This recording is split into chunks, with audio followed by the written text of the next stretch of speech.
Welcome to Zen Mind Temple tonight.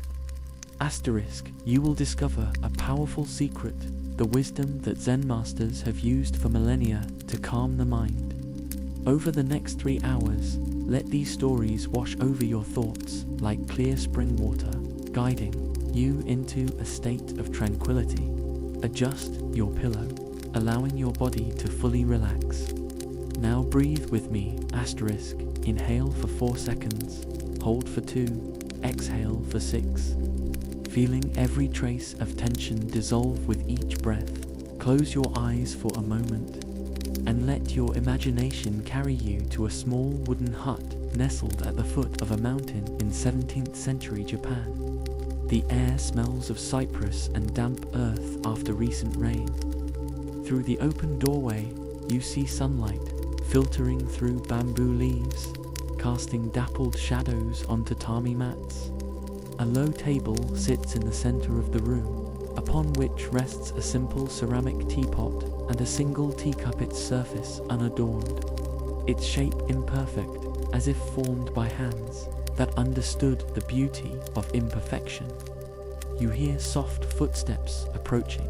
An elderly monk enters, his grey robes faded by time and wear, his posture upright yet relaxed, as though his spine has been shaped by decades of sitting in meditation.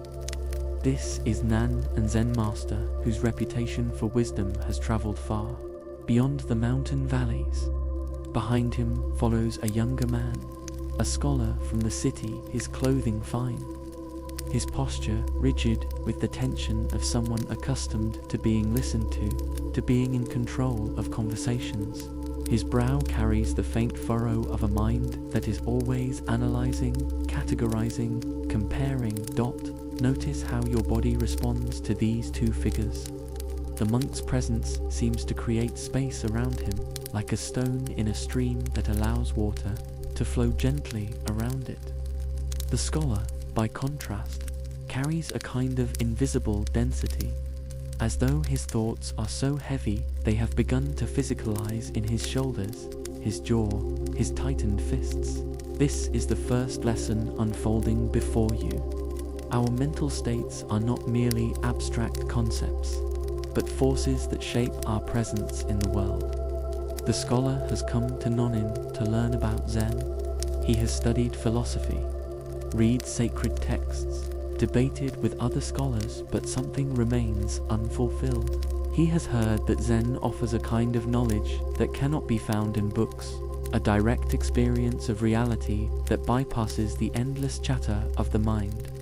Yet even as he seeks this, his mind is already filled with ideas about what Zen should be, what he expects to learn, what he will do with this knowledge once he possesses it.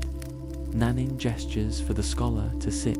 Without speaking, he begins the ritual of preparing tea. Watch the careful movements, how he pours hot water into the teacup first, warming it, then discards the water with a slow, deliberate motion.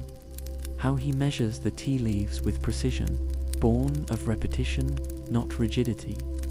How he pours the boiling water over the leaves, waiting exactly the right amount of time, neither rushing nor delaying before pouring the amber liquid into the cup.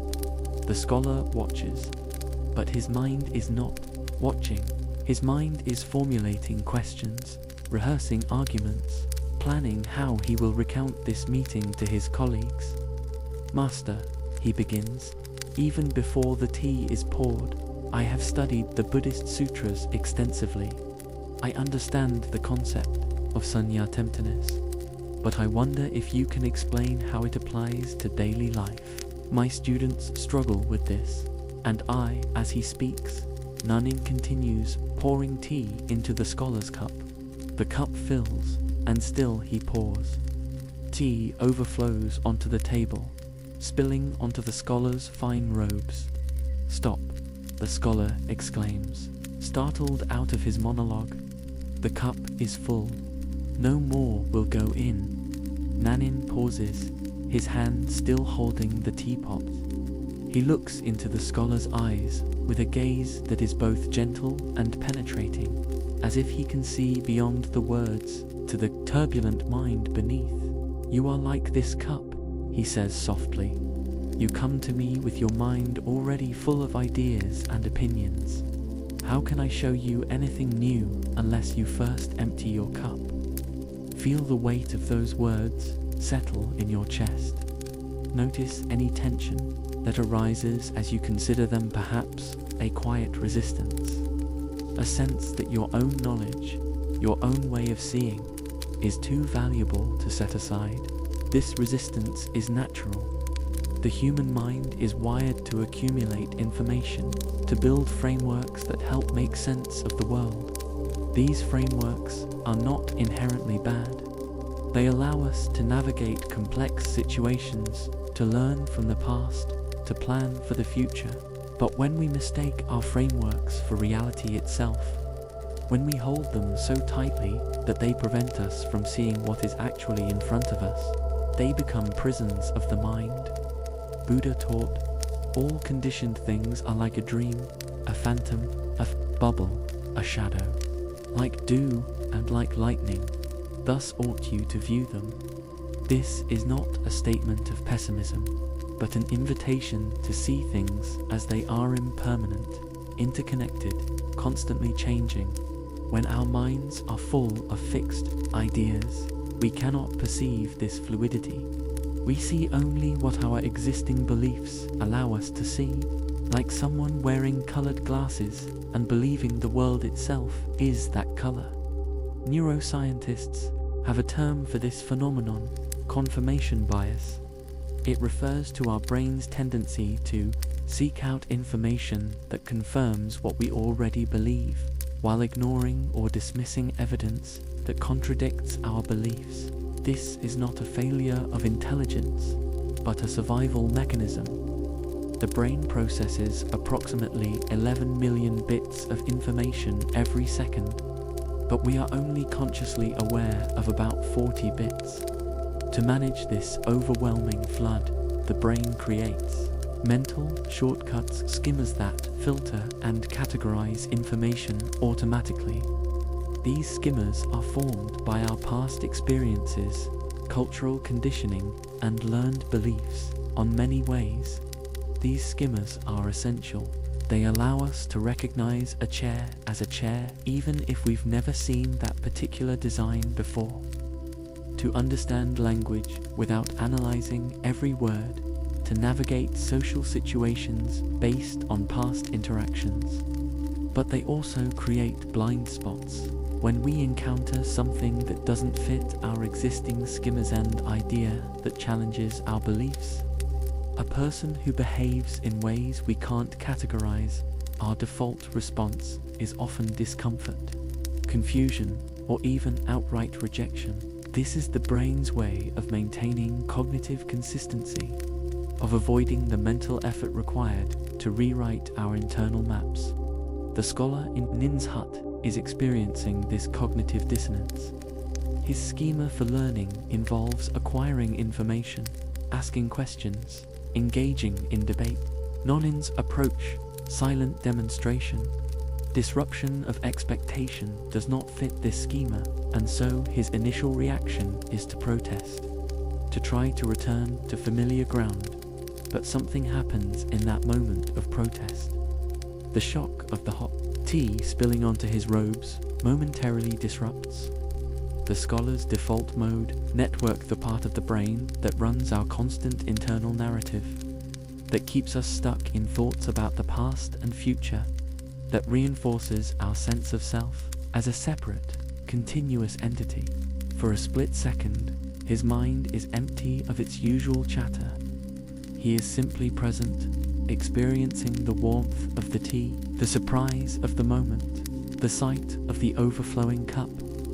This is the gap that Zen practitioners seek to widen the space between stimulus and response, between thought and action, between the endless stream of mental activity and the quiet awareness that underlies it. It is in this gap that freedom resides, because it is here that we are no longer prisoners of our conditioning, but conscious participants in our experience. Buddha described this gap as the cessation of craving and clinging. When a monk sees an object, he does not grasp at its features or details, he taught. If, in seeing an object, a desire or lust arises, he does not dwell on it, does not delight in it, does not accept it, does not cling to it. This is not about suppressing desires or denying the reality of our experiences, but about relating to them in a different way with awareness rather than automatic reaction. Let's return to the tea. Notice how the air has shifted after the overflow. The scholar's face has softened. The tightness around his eyes has relaxed. Nonin sets down the teapot and gestures to the spilled tea. You came here seeking to learn about Zen, he says, but you brought with you a mind already filled with your own knowledge. Just as this cup cannot hold any more tea until it is emptied, your mind cannot receive new understanding until you let go of what you think you already know. This does not mean discarding all knowledge or becoming naive. It means cultivating a state of mental flexibility, willingness to meet each moment with fresh eyes, without the automatic judgments and assumptions that color our perception. Psychologists call this state beginner's mind, and research has shown that it is associated with increased creativity, better problem solving, and lower levels of anxiety. When we approach situations with beginner's mind, we are not invested in being right or in maintaining a particular match, so we experience less stress when things don't go as expected. The scholar looks down at the spilled tea, then back at Nonin. But how do I empty my cup? He asks, his voice softer now, more open. My knowledge, my opinions, they are part of who I am. Nanin smiles. You do not need to discard your knowledge any more than this cup needs to cease being a cup. You simply need to recognize that it is a container, not the content. A cup is most useful when it is empty and ready to receive, but it retains its nature as a cup, whether full or empty. In the same way, your mind can hold knowledge without being held by it. This distinction is crucial. There is a difference between having thoughts and being possessed by them. We often identify so strongly with our thoughts and beliefs that they become part of our sense of self. When someone challenges our beliefs, it feels like a personal attack. When we encounter information that contradicts our understanding, we feel threatened because our very identity is at stake. Buddha taught the concept of unetta, or nods, which suggests that this sense of a fixed, independent self is an illusion. Instead, our sense of self is a constantly changing process, like a river that is never the same from one moment to the next. Even though we call it by the same name, our thoughts, feelings, and beliefs are part of this ever-changing process, but they are not who we are. When we understand this, we can relate to our thoughts with greater freedom. We can hold our knowledge lightly, using it when it is useful, letting it go when it is not. This is what Nanin means by emptying the cup, not discarding its contents, but recognizing that the cup and its contents are separate. The cup remains ready to be filled with whatever is needed in the moment. Notice how this understanding feels in your body. Can you sense the difference between holding a thought tightly, as if your life depends on it, and holding it gently, like a bird in your hand, aware that it may fly away at any moment? This is the physical sensation of emptiness, not a void, but a spaciousness that allows for movement and change. The scholar sits quietly for a long time, sipping the tea that Nanin has now poured into a clean cup. His breathing has slowed. His posture has softened. I think I understand, he says finally. It is not that knowledge is bad, but the attachment to knowledge that is the obstacle. Nanin nods. Attachment is the root of suffering, he says, echoing the Buddha's first noble truth. When you are attached to your knowledge, you suffer when it is challenged. When you are attached to your opinions, you suffer when others disagree. When you are attached to your plans, you suffer when they are disrupted. But when you can hold these things lightly, like a leaf on a stream, you move with life rather than against it. This movement with life is what the Japanese call flow, a state of being fully engaged in the present moment, where action arises spontaneously rather than from forced effort. Psychologist Mihaly Csikszentmihalyi spent decades researching this state, finding that it is associated with the highest levels of happiness and fulfillment. What he describes is essentially the same as the Zen concept of no mind, a state where the thinking mind is quiet, and we act from a deeper awareness of the situation. In this state, the distinction between subject and object dissolves. The scholar is no longer separate from the tea, the teacup, or the moment. He is fully present, engaged in the simple act of drinking tea without the overlay of thoughts about the past or future. This is the practical application of emptiness, not an abstract philosophical concept, but a lived experience of interconnectedness and presence as the afternoon sun shifts, casting longer shadows across the room. The scholar prepares to leave.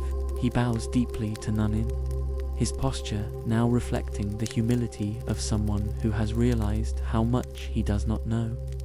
"Thank you for emptying my cup," he says. Nen smiles.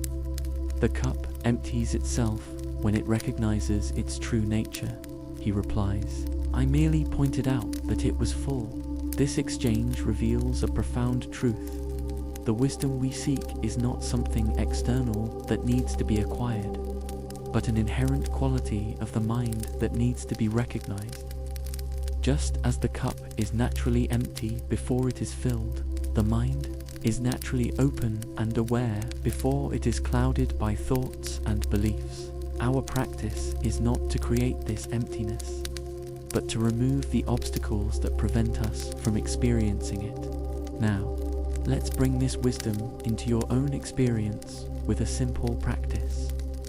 Find a comfortable seated position, or if you prefer, lie down with your legs uncrossed and your arms resting gently at your sides.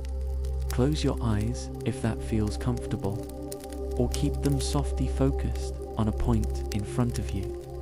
Take 3 deep breaths, inhaling through your nose for 4 counts, holding for 2, exhaling through your mouth for 6.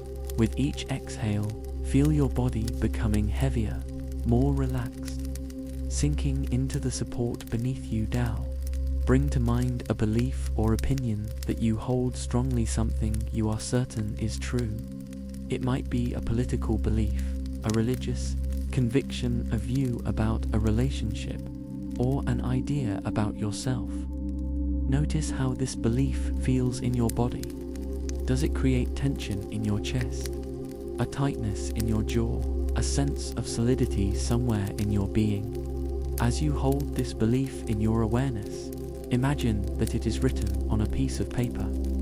You are holding this paper in your hand, but you are not the paper itself. You are the one holding it.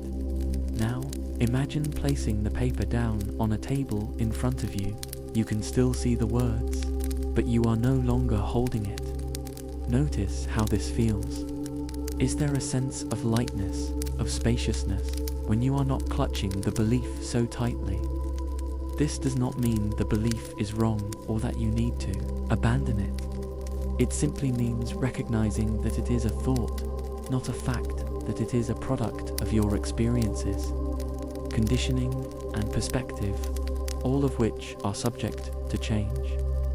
Buddha taught, "Do not believe in anything simply because you have heard it. Do not believe in anything simply because it is spoken and rumored by many. Do not believe in anything simply because it is found written in your religious books.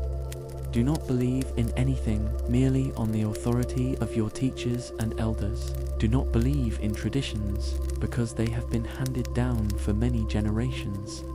But after observation and analysis, when you find that anything agrees with reason and is conducive to the good and benefit of one and all, then accept it and live up to it. This is the spirit of emptying the cup, not blind skepticism, but intelligent inquiry, a willingness to examine our beliefs without attachment to them.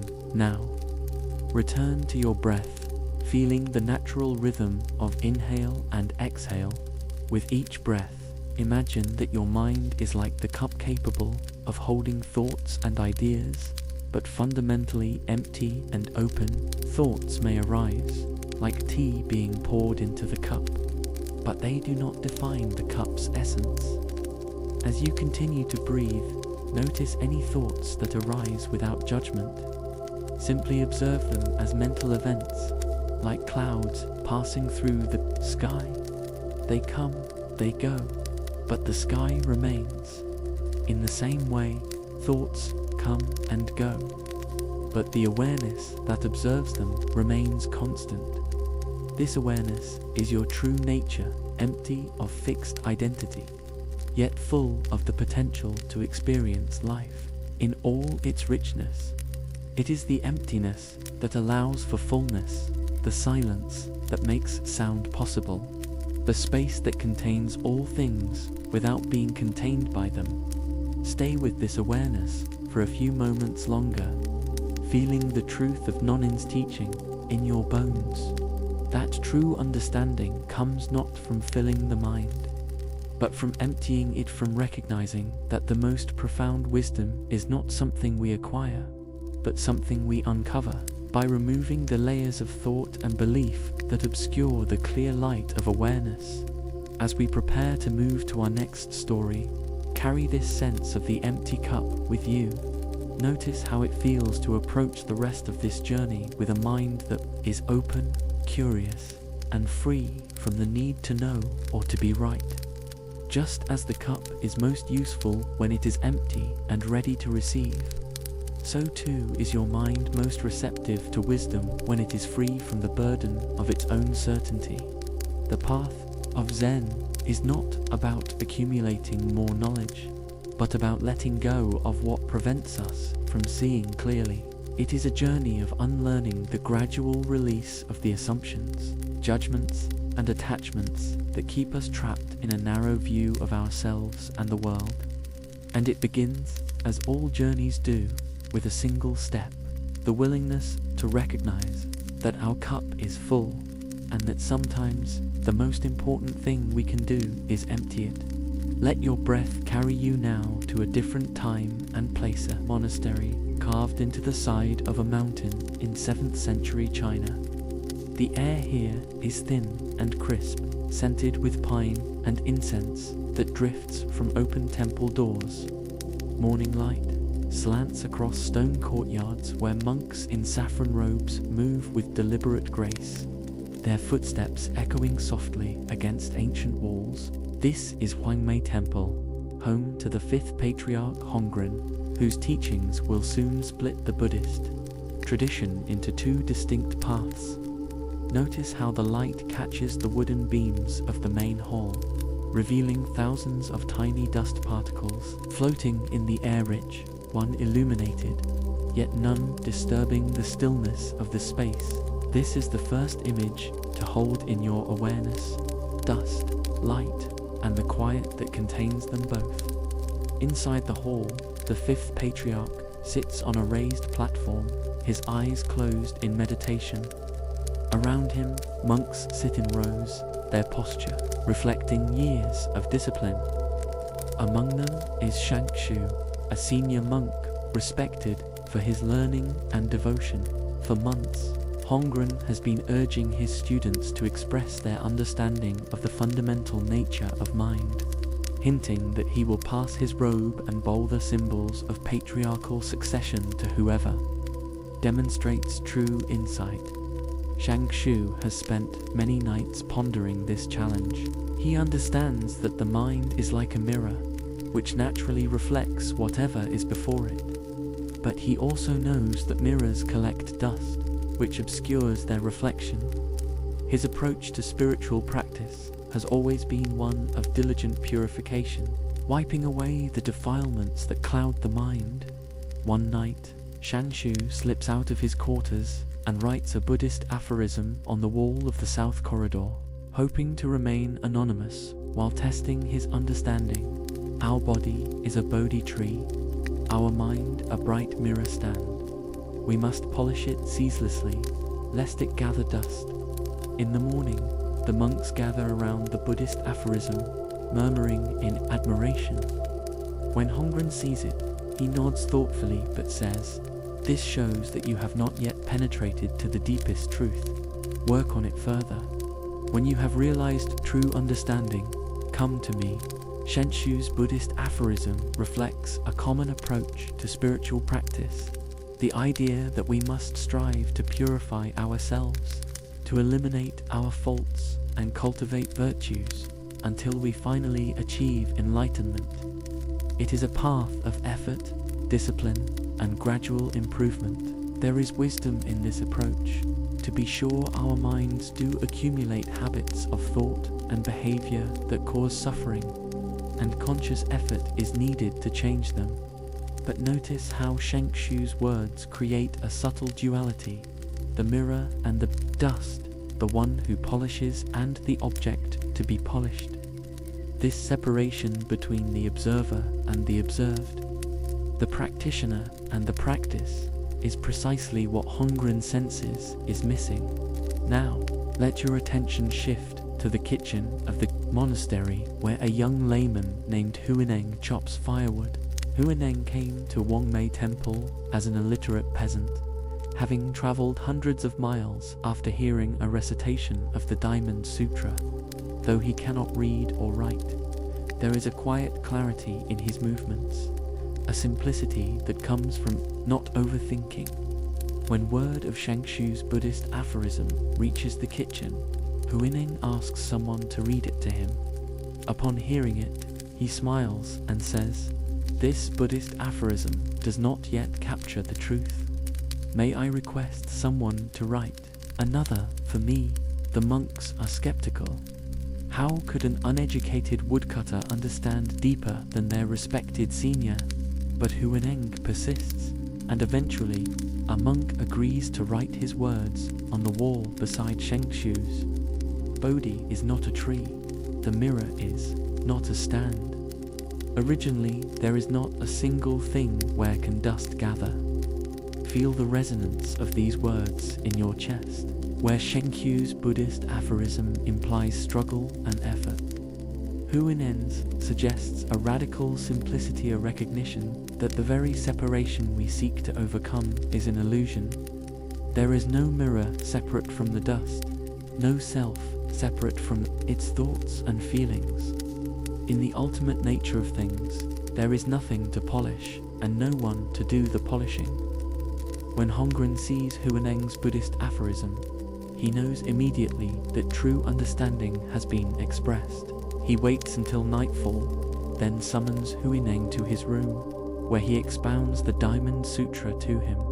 When Huineng hears the phrase, "All conditioned phenomena are like dreams, illusions, bubbles, shadows," he awakens to the fundamental truth of emptiness and interconnectedness. Hongren passes the robe and bowl to him, instructing him to flee south to avoid jealousy and persecution. The contrast between these two, Buddhist aphorism encapsulates a profound difference in understanding. Shangshu sees the mind as an object that needs constant maintenance, like a car that must be regularly cleaned and serviced. Huineng recognizes that the mind is not an object at all, but a dynamic process of awareness that cannot be possessed or controlled. The dust of thoughts, feelings, and perceptions arises within awareness, but does not stain it, because awareness itself is formless and empty. Buddha taught, form is emptiness, emptiness is form. This does not mean that the world around us is an illusion, but that all phenomena, including our thoughts and feelings, exist in a state of constant flux. Without fixed essence, they are like waves in the ocean, distinct from moment to moment, yet never separate from the water that forms them. Neuroscience supports this insight through the concept of neuroplasticity, the brain's ability to reorganize itself in response to experience. The dust of our habitual thought patterns is not a fixed stain, but a product of neural pathways that have been strengthened through repetition. However, these pathways are not permanent. With awareness, we can create new patterns, but Huinen's point is deeper than this. He is not suggesting that we should stop polishing the mirror, but that we should recognize that the mirror, the dust, and the polisher are all expressions of the same fundamental awareness. When we identify with the polisher with the sense of being a separate self who must struggle to overcome defilements, we create unnecessary suffering. This is what psychologists call the egoic self, the narrative identity we construct from our thoughts, memories, and social roles. This self is not inherently bad, but it is a construct, a story we tell ourselves about who we are. When we mistake this story for reality, we experience ourselves as separate from others and from the world around us, leading to fear, craving, and suffering. Notice how this sense of separation feels in your body. Perhaps it manifests as a subtle tension in the chest, a feeling of being enclosed within your skin, separate from the space around you. This is the embodied experience of the egoic self, the sense of me versus not me. Huinen's insight is that this sense of separation is an illusion. Just as a wave is not separate from the ocean, you are not separate from the awareness in which your thoughts and feelings arise. This awareness is not something you need to cultivate or purify, because it is already pure by nature. It is like the sky, which remains clear even when clouds are passing through it. This does not mean that we should ignore our thoughts or emotions, or that we should stop striving to live ethically. It means that we can relate to our experience with a different kind of awareness, one that recognizes thoughts as thoughts, feelings as feelings, without identifying with them or believing they define us. Let's consider a modern example. Imagine you are sitting in a meeting at work and a colleague criticizes your idea. Immediately, you feel a flush of anger. Shangshu's approach would be to recognize this anger as dust and strive to eliminate it through self-control or positive thinking. This can be effective in the short term, but it reinforces the sense of being a separate self who must battle against negative emotions. Huineng's approach, by contrast, would be to recognize that the anger is simply a sensation in the body, accompanied by thoughts, "They're wrong, they're attacking me," arising in awareness. There is no separate you who is angry. There is just the experience of anger, arising and passing like a cloud in the sky of awareness. When you can rest in this awareness, without identifying with the anger or pushing it away, it dissolves naturally, leaving no trace. This is what is meant by Bin Lai Wu Yi Wuz. Originally, there is not a single thing. It is not a denial of phenomena, but a recognition that no phenomenon has an independent, fixed existence. Everything is in a state of dependence and flux, including our sense of self. Research in psychology supports this approach to emotion regulation. Studies have shown that mindfulness, the practice of observing thoughts and feelings without judgment, lead to greater emotional resilience than suppression or avoidance. When we can simply witness our emotions without identifying with them, the amygdala, the part of the brain responsible for the fight or flight response, becomes less reactive, while the prefrontal cortex, which is associated with rational thinking and self-awareness, becomes more active. This is the neurological basis for Huineng's insight. When we stop struggling against our experience, when we recognize that there is no fixed self to defend or purify, our brain functions in a more integrated, balanced way. We respond to life's challenges with clarity rather than reactivity.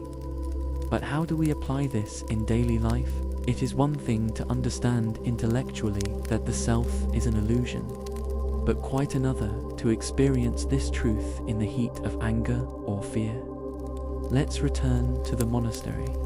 Years after fleeing Huangmei Temple, Huineng emerges from hiding and begins teaching.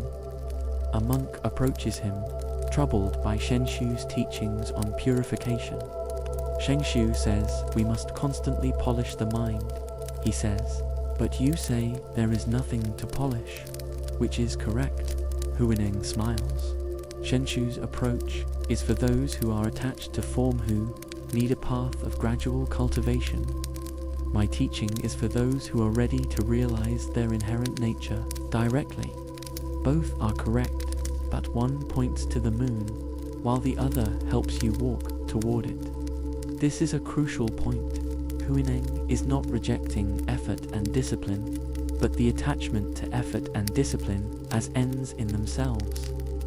There is a time for polishing the mirror, just as there is a time for recognizing that the mirror was never really dirty. The danger comes when we become trapped in the endless cycle of polishing, forgetting that the purpose of polishing is to see clearly, not to accumulate hours of polishing. Now, let's explore this through a practice. Find a comfortable position, either sitting or lying down, and allow your eyes to close gently. Take 3 deep breaths, feeling the air fill your lungs, and then release, carrying away any tension. Bring to mind a recent experience of discomfort, perhaps a moment of anger, sadness, or anxiety. It doesn't need to be a major event. Even a small irritation will do. Notice how this experience lives in your body. Is there tightness in your chest? A knot in your stomach? Tension in your jaw? First, try Shengshu's approach. Imagine that this discomfort is dust on your mirror-like mind. Mentally polish it away by taking a few deep breaths and silently repeating a phrase like, "I release this tension." Notice how this feels. Does it create a sense of relief, or does it feel like a struggle against something that resists being pushed away? Now, shift to Huinen's approach. Instead of trying to change or eliminate the discomfort, simply observe it. Notice the sensations in your body without labeling them as bad or good. Notice the thoughts that accompany them without getting caught up in their content. Recognize that these sensations and thoughts are arising in awareness, but they are not awareness itself, just as waves are not the ocean. Notice the space in which these experiences occur, the quiet awareness that is present even as the discomfort arises and passes. This awareness is your original face, the mirror that is never truly obscured, no matter how much dust seems to gather. Buddha taught, when a person perceives the 5 aggregates as impermanent, suffering, and not self, they are not attached to them. Being unattached, they are not troubled, and thus attain nirvana. The 5 aggregates are form, feeling, perception, mental formations, and consciousness. Soul, the elements that make up our experience of self and world. Buddha is not saying that these aggregates are bad, but that clinging to them as fixed and substantial is the source of suffering.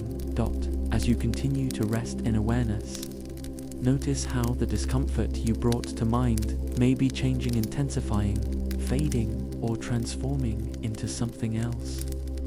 This is the nature of all phenomena. They arise, change, and pass away. There is no need to cling to them or push them away. because they cannot be held onto anyway. This does not mean that we become passive or indifferent to our experience. It means that we act from a place of clarity rather than reactivity. When we see that the dust is not separate from the mirror, that our thoughts and feelings are not separate from the awareness that observes them, we can respond to life's challenges with wisdom and compassion without being caught in the endless cycle of polishing. As the morning sun rises higher over Wangmei Temple, the monks continue their practice and polishing their mirrors with diligence, others resting in the recognition that the mirror was never really obscured.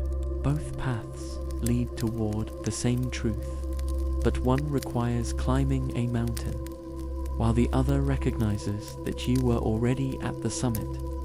Carry this awareness with you as we prepare to move to our next story. Remember that there is a time for effort and a time for letting go, a time for polishing and a time for seeing clearly. The wisdom is in knowing which approach is needed in each moment, not out of attachment to one path or the other, but out of a deep understanding of what will lead to greater freedom and peace. The mirror of your mind reflects all that arises, but it is never defined by what it reflects. It is the clear space in which life unfolds, the silence between sounds, the stillness beneath movement, the awareness that is always present, even when you forget it, is there. To realize this is to discover that there was never any dust to begin with, only the infinite, unchanging clarity of your own true nature. Let the rhythm of your breath guide you now to a misty valley in 13th century Japan, where a young monk named Dogen stands at the edge of a flooded rice paddy. The air is thick with the earthy scent of wet soil and growing things, and the sky above is a uniform grey, heavy with rain that falls in fine, persistent threads. Around him, farmers in straw hats bend over the water, their hands moving with practiced precision as they pull young rice seedlings from bundles and press them into the soft mud. One by one, in straight, evenly spaced rows, Dogen has traveled far from his home in Japan to study Zen in China, and for months he has been living at the monastery of Tiantong Rujing, a master known for his emphasis on ordinary mind as the path to enlightenment. Dogen has spent hours in meditation, listened to countless teachings, and memorized sacred texts, but something essential still eludes him. He has heard Master Rujing say, enlightenment is not found in sitting cross-legged on a cushion, it is found in carrying water and chopping wood. But what does this mean, really? How can the mundane tasks of daily life lead to the profound awakening he seeks? As the rain soaks through his robes, Dogen watches the farmers work.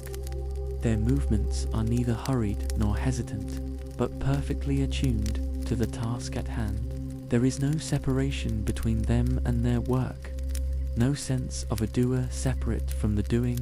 They are simply transplanting rice, and in that simplicity, there is a kind of grace. Notice how your body responds to this image.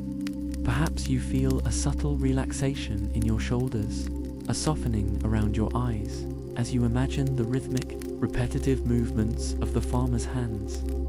This is the body recognizing the wisdom of embodied action, the kind of focused, present moment engagement that allows the thinking mind to fall silent. Master Rujing approaches, his own robes muddy from working in the fields. What are you thinking, Dogen? He asks, his voice calm above the gentle patter of rain. Dogen bows respectfully. I am wondering how we can maintain the peace of meditation while engaged in activity, Master. When I sit in zazen, my mind feels calm and clear, but when I work, it becomes scattered and distracted. Rujing smiles and gestures to the farmers. Watch them. Do they look scattered to you? Dogen looks again. The farmers continue their work, their faces relaxed, their breath steady. Even though rain drips from their hats and runs down their necks, there is no sign of irritation or resistance. They are completely present with the rice, the water, the mud, and the rain. They seem peaceful, Dogen says, surprised, because they understand that work is not an interruption to peace. Rujing replies, peace is the way they work. There is no difference between the field and the zendo, between planting rice and sitting in meditation except in your mind. As these words reach Dogen's ears, something shifts within him. It is not a dramatic revelation, but a subtle realignment, a sense that the division he has been feeling between spiritual practice and daily life is an illusion. The farmers are not practicing in spite of their work.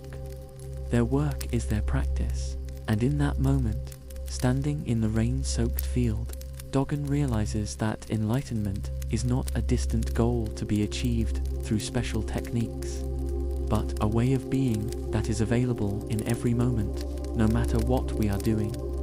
This realization will later become the foundation of Dogen's teachings, particularly his emphasis on shikantaza, just sitting, and his assertion that practice and enlightenment are one. For Dogen, spiritual practice is not about accumulating merit or achieving a transcendent state, but about bringing wholehearted awareness to whatever we are doing, whether it is sitting in meditation, washing dishes, or planting rice in the rain. Buddha taught this same truth centuries earlier when he said, when walking, walk. When sitting, sit. Above all, don't wobble.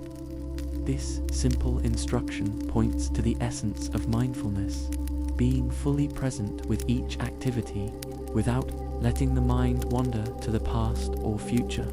It is a radical rejection of the idea that some moments are sacred and others are profane, that some activities are spiritual and others are mundane. Neuroscience helps us understand why this kind of present moment awareness is so powerful. When we are fully engaged in an activity, whether it is playing a musical instrument, gardening, or writing, our brains enter a state that psychologists call flow. In this state, the default mode network, the part of the brain responsible for self-referential thinking, rumination, and mind-wandering, becomes less active, while regions associated with focused attention and sensory processing become more active.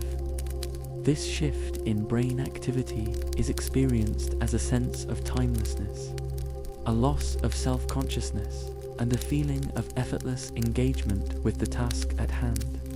It is precisely the state that the farmers in the rice paddy are experiencing, the same state that meditators seek in zazen, and that artists experience in creation. The difference is that we often reserve this state for special activities, forgetting that it is available in every moment, even the most ordinary ones.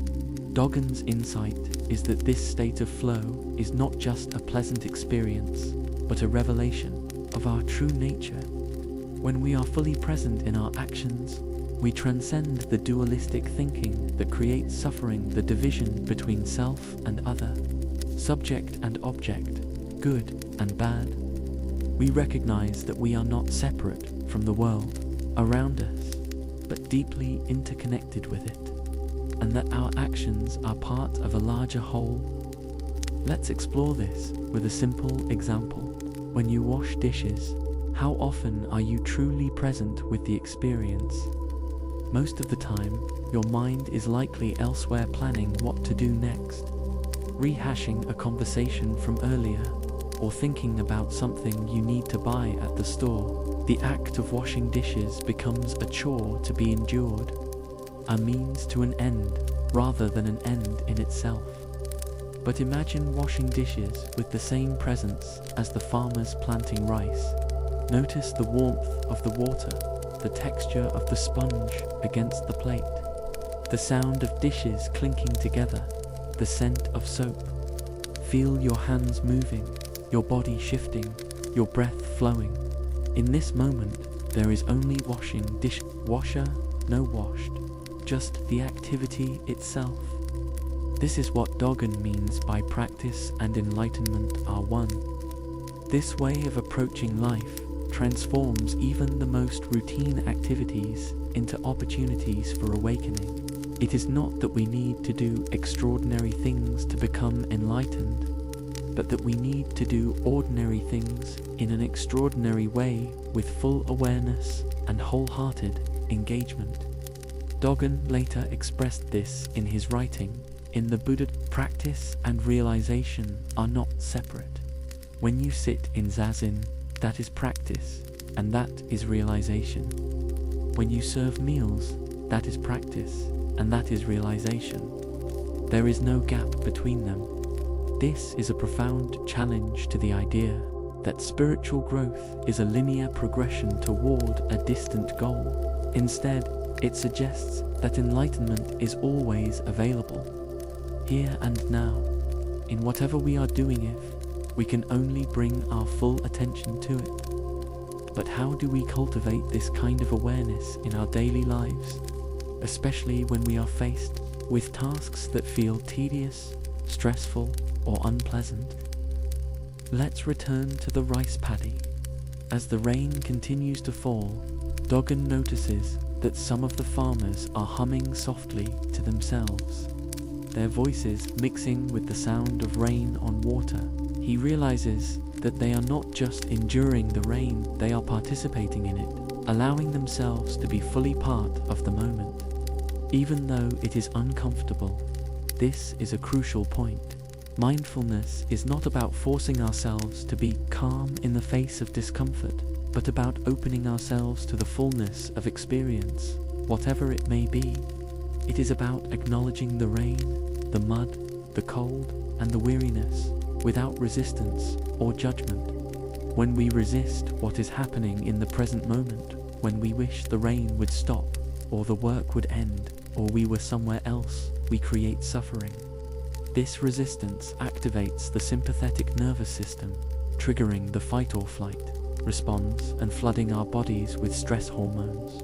But when we can meet the present moment with acceptance, even when it is difficult, the parasympathetic nervous system is activated, promoting a state of relaxation and ease. This is the physiological basis for Dogen's teaching. By bringing wholehearted awareness to our experience without resistance, we create the conditions for both mental and physical well-being. We stop fighting against life and start flowing with it, like water finding its way around rocks in a stream. Dogen spends the rest of the day working in the rice paddy, his robes soaked through, his hands muddy, his body tired, but his mind is clearer than it has ever been. As he plants each seedling, he feels a profound connection to the earth, the water, the rain, and the other farmers. He realizes that he is not just planting rice, but participating in the great cycle of life, the same cycle that includes birth and death, growth and decay, rain and sunshine. In this awareness, there is no sense of separation, no feeling of being a small, isolated self, struggling against a vast, indifferent world.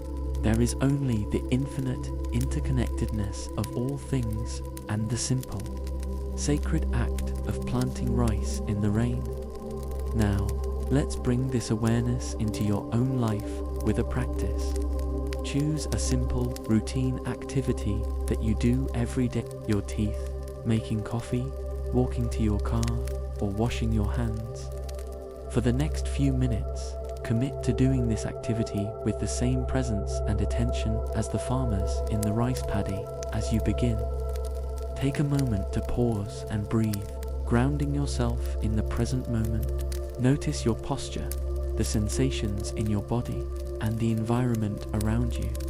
Then, as you perform the activity, bring your full attention to each detail: the physical sensations, the temperature of the water, the texture of the object in your hands, the movement of your muscles, the sounds, the rustling of clothes, the running of water, the creaking of a door, the sights, the colors, shapes, and patterns in your environment, the smells and tastes, if applicable. As you do this, you will notice that your mind begins to wander. Thoughts about the past or future will arise, and you may find yourself going through the motions without being fully present. This is completely normal. Mind wandering is what the mind does. When you notice this happening, simply acknowledge it without judgment and gently return your attention to the activity at hand. This act of returning is the heart of the practice. It is not about never wandering, but about noticing when we have wandered and choosing to come back again and again. Each time we return, we strengthen our capacity for present moment awareness, just as lifting weights strengthens our muscles. Buddha compared this process to training a wild elephant. Initially, the elephant, our mind, is restless and unruly, wandering wherever it pleases. But with patience and persistence, we can train it to stay close, responding gently when it strays. Over time, the elephant becomes calm and manageable, not because we have broken its spirit, but because we have helped it realize its true nature. As you continue with your chosen activity, notice how it feels to do it with full awareness. Is there a sense of freshness or even joy in something you usually take for granted? Do you feel more connected to your body and your environment? This is the power of bringing mindfulness to ordinary activities. It transforms the mundane into the sacred, revealing the extraordinary in the ordinary. Dogen would later write, "The way of the Buddha is everyday life." When you can see everyday life as the way, you will see that mountains and rivers, plants and trees, all are expressions of the Buddha nature. This means that enlightenment is not a special state reserved for monks and mystics, but a way of seeing and being that is available to all of us. In every moment of our lives, if we can only learn to pay attention. As the sun begins to set over the rice paddy, casting a golden light through the rain clouds, Dogen stands up straight, stretching his tired back. He looks out over the field, now filled with thousands of tiny rice seedlings, each one planted with care and attention. In that moment, he understands that spiritual practice is not about escaping the world, but about entering more deeply into it, about showing up fully with all of our senses for the messy, beautiful, ordinary miracle of life. Carry this understanding with you as you go about your day. Remember that every activity, no matter how small or seemingly insignificant, is an opportunity to practice mindfulness. Whether you are walking, eating, working, or simply sitting, you can choose to be fully present with the rain and the sun, the joy and the difficulty, the beginning and the end. The farmers in the rice paddy know this truth in their bones. Peace is not something we find in special places or through special practices. It is the way we show up for life, moment by moment, breath by breath, seedling by seedling. And in that showing up, we discover that we are already home, that the enlightenment we seek has been here all along, hidden in plain sight, in the simple act of being fully alive. As we prepare to move to our next story, take a moment to appreciate the activity you just performed with mindfulness. Notice how even a few moments of full presence can shift your relationship to the world around you. This is the gift that Dogen received in the rain-soaked rice paddy, the realization that every moment is a chance to wake up, and that the path to enlightenment is simply the path of our own lives, walked with awareness and gratitude. Let the gentle rhythm of your breath carry you now to a moonlit garden in ancient India, where a group of disciples sits in a circle around the Buddha. The air is warm and fragrant, filled with the scent of jasmine and sandalwood, and the soft, glow of oil lamps casts flickering shadows on the surrounding trees. Crickets chirp in the distance, and a cool breeze rustles the leaves, carrying with it the sound of the Buddha's voice, calm, measured, and full of kindness.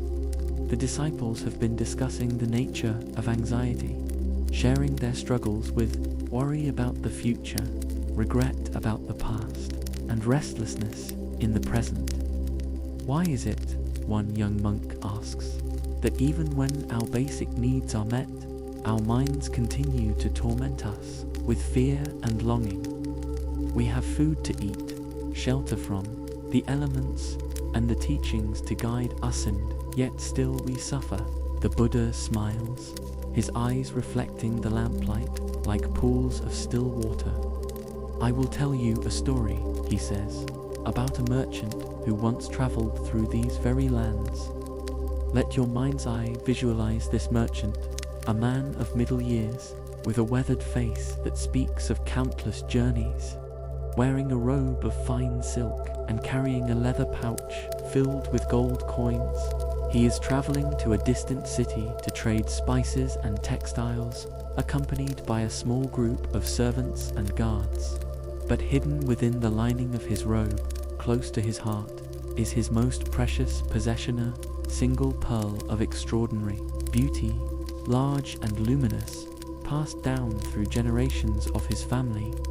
One evening, as the merchant and his party camp beside a river, exhaustion overtakes them after a long day's journey. They build a fire to ward off wild animals, eat a simple meal of flatbread and lentils, and soon fall into a deep sleep.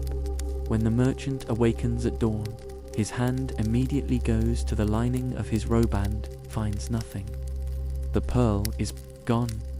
Feel the sudden surge of panic that courses through his body, the racing heart, the cold sweat, the tightness in his chest. This is the same physical response that arises in you when you lose something precious, a wallet, a phone, a memento from a loved one. But for the merchant, this is more than just a valuable object. It is a symbol of his family's legacy, a source of security, a link to his past. In that moment, it feels as though a part of himself has been torn away. The merchant rouses his companions, his voice trembling with anger and fear. Someone has stolen my pearl, he shouts. Search everywhere, the packs, the tents, the surrounding area, find it, and I will reward you generously. The camp erupts into chaos. Servants tear through bags, guards poke sticks into the underbrush, and everyone argues about who might be responsible. The merchant paces back and forth, his mind racing with terrible thoughts. How will he face his family without the pearl? How will he afford to continue his journey without its value? What if the thief is one of his own companions? As the sun rises higher in the sky, the search continues, but hope fades. The merchant's anger turns to despair. He sits down on a rock by the river, his head in his hands, and begins to weep. He thinks of all the years he has spent protecting the pearl, worrying about losing it, and now that it is gone, he feels as though his entire life has been for nothing. Notice how this story resonates with your own experience of loss and anxiety. We all have our pearls, objects, relationships, status, or even ideas about who we are that we cling to as sources of security and identity. When these pearls are threatened or lost, we experience a profound sense of anxiety, as though the very foundation of our lives has been shaken. But here is where the Buddha's story takes an unexpected turn. As the merchant sits by the river, mourning his loss, he feels a strange itch on his chest. Absent-mindedly, he reaches inside his robe to scratch it, and his fingers brush against something hard and smooth. With a gasp, he pulls out the pearl, unharmed and still glowing in the morning light. It had slipped into a fold of his robe while He slept, hidden from view but never truly lost. In that moment, the merchant experiences a flood of emotions. First relief, then confusion, then a deep sense of foolishness. All his suffering, his panic, his anger, his despair had been based on an illusion. The pearl had been with him all along, close to his heart, but his mind had convinced him that it was gone. The Buddha falls silent for a moment, allowing the story to settle in the hearts of his disciples. Then he speaks again, his voice even softer than before. This merchant is like each of us, he says. We spend our lives searching for happiness, security, and peace as though they are something external that can be lost or stolen. We worry about the future, regret the past, and overlook the present moment, where all we need is already present. Buddha taught that the root of suffering is craving and clinging upon earth, the belief that happiness comes from external things and that we can hold on to these things permanently.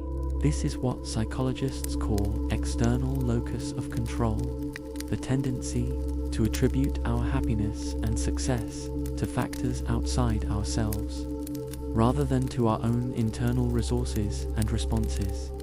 Research has shown that people with an internal locus of controls who believe they can influence their own lives through their choices and actions experience lower levels of anxiety and higher levels of well-being than those with an external locus of control. This aligns perfectly with the Buddha's teaching. True security comes not from external objects or circumstances, but from recognizing the abundance that is already within and around us. The merchant's pearl is a metaphor for what the Buddha called the treasure within, the innate capacity for peace, wisdom, and happiness that exists in every human being, regardless of external circumstances. This treasure is not something we need to acquire or protect, because it is not a possession at all, but the very nature of our minds when we are free from delusion. But why do we so often forget this treasure, as the merchant forgot his pearl? The answer lies in what Buddhist psychology calls avidya, ignorance, or delusion, the tendency to perceive reality through the filter of our fears, desires, and conditioning. This delusion is not a moral failing, but a natural function of the human mind, which evolved to focus on threats and opportunities in the environment as a survival mechanism. Neuroscientists refer to this as the negativity bias, the brain's tendency to pay more attention to negative experiences than positive ones. This bias was essential for our ancestors, who needed to be constantly vigilant for predators and other dangers. But in modern life, it often leads us to overlook the positive aspects of our lives and focus instead on what is missing or potentially threatening.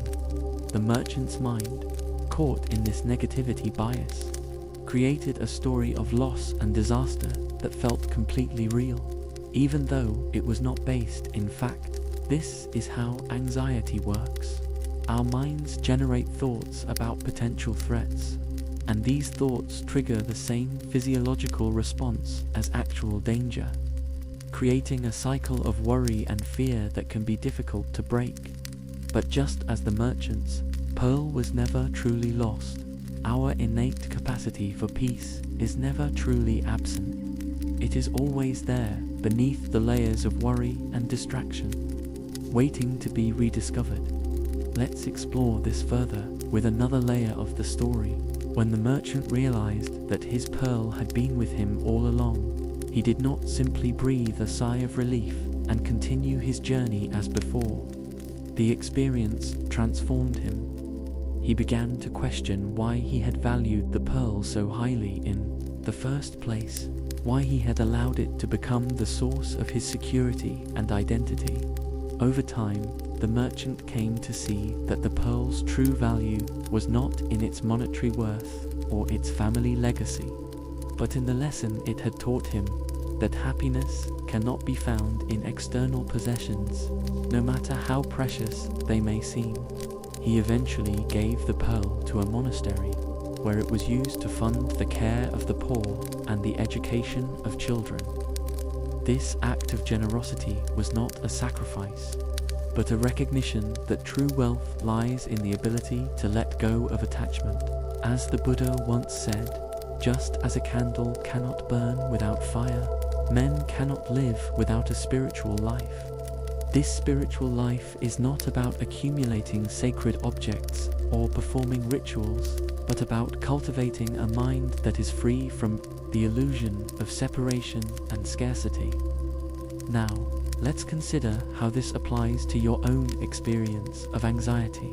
What pearls are you clinging to, believing that your happiness depends on them? It might be a job, a relationship, a possession, a reputation, or even a particular outcome in the future. When you imagine losing this pearl, notice how your body responds. This is the physical sensation of anxiety.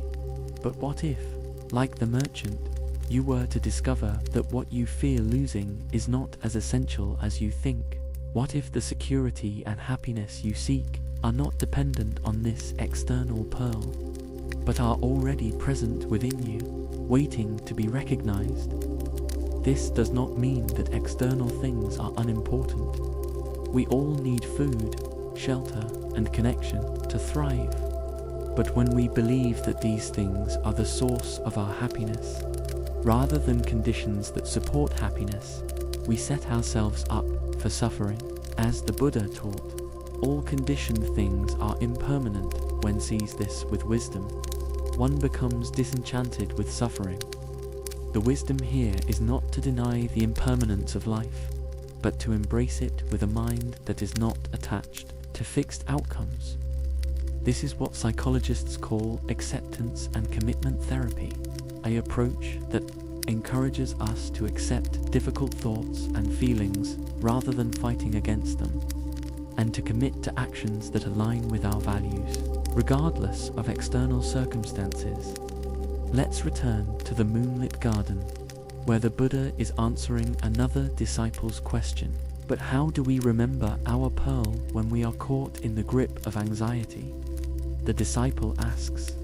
In the moment, the fear feels so real, and the idea that we already have what we need seems like a fantasy. The Buddha picks up a small stone from the ground and holds it up to the light. What do you see?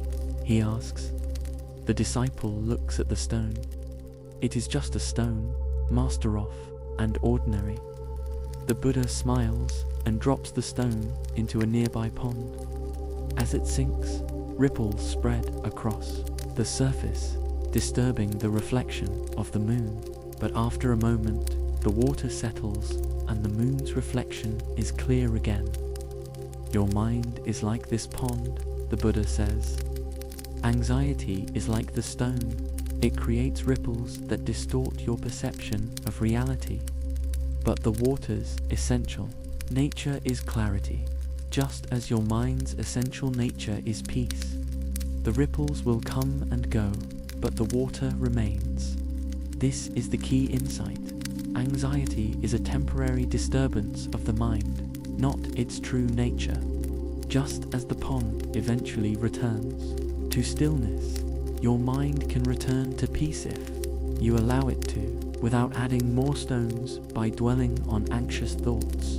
Now, let's practice remembering your pearl with a simple meditation. Find a comfortable position, either sitting or lying down, and allow your eyes to close gently. Take 3 deep breaths, feeling the air flow in and out of your lungs, and let your body relax with each exhale. Bring to mind a current source of anxiety, a stone that is creating ripples in your pond. It might be a worry about the future, a regret about the past, or a concern about your present circumstances.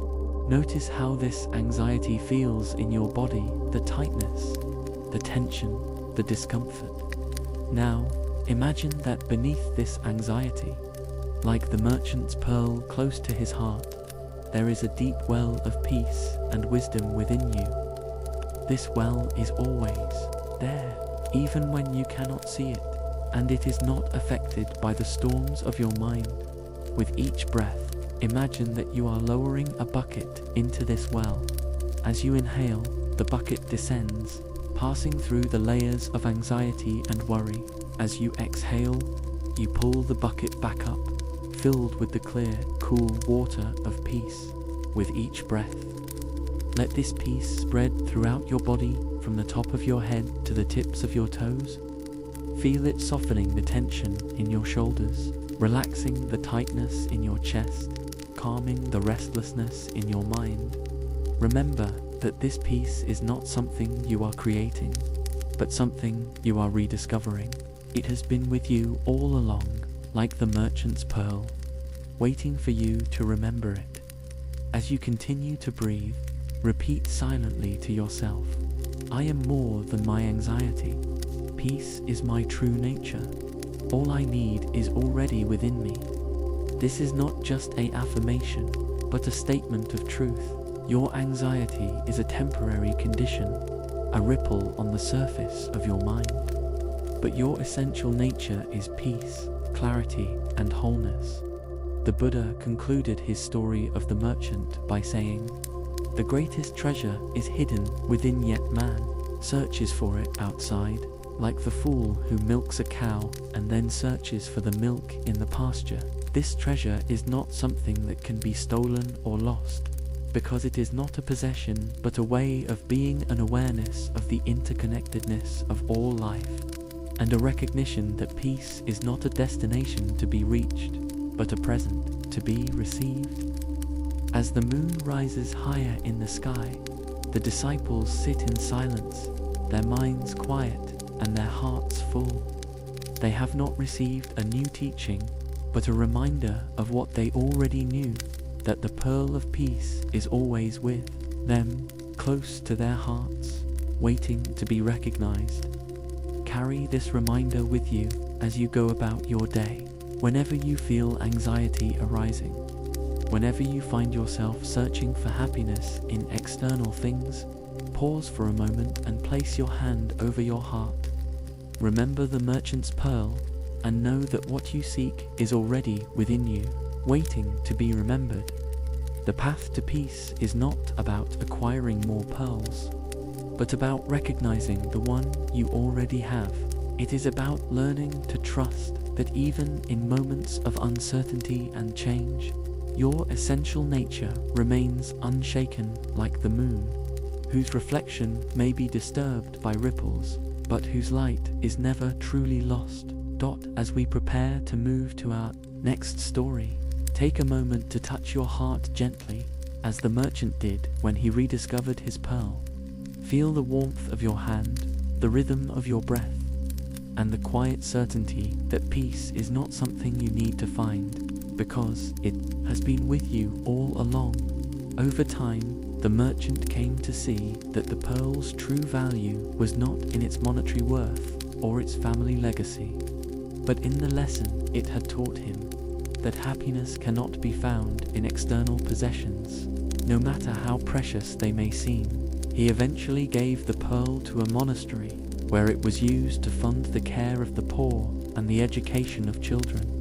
This act of generosity was not a sacrifice, but a recognition that true wealth lies in the ability to let go of attachment. As the Buddha once said, just as a candle cannot burn without fire, men cannot live without a spiritual life.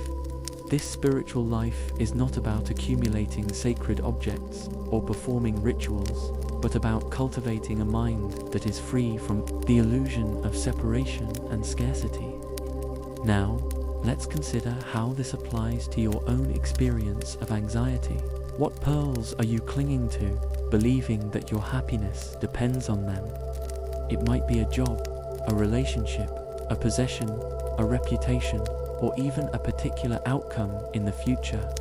When you imagine losing this pearl, notice how your body responds. This is the physical sensation of anxiety. But what if, like the merchant, you were to discover that what you fear losing is not as essential as you think? What if the security and happiness you seek are not dependent on this external pearl, but are already present within you, waiting to be recognized? This does not mean that external things are unimportant. We all need food, shelter, and connection to thrive.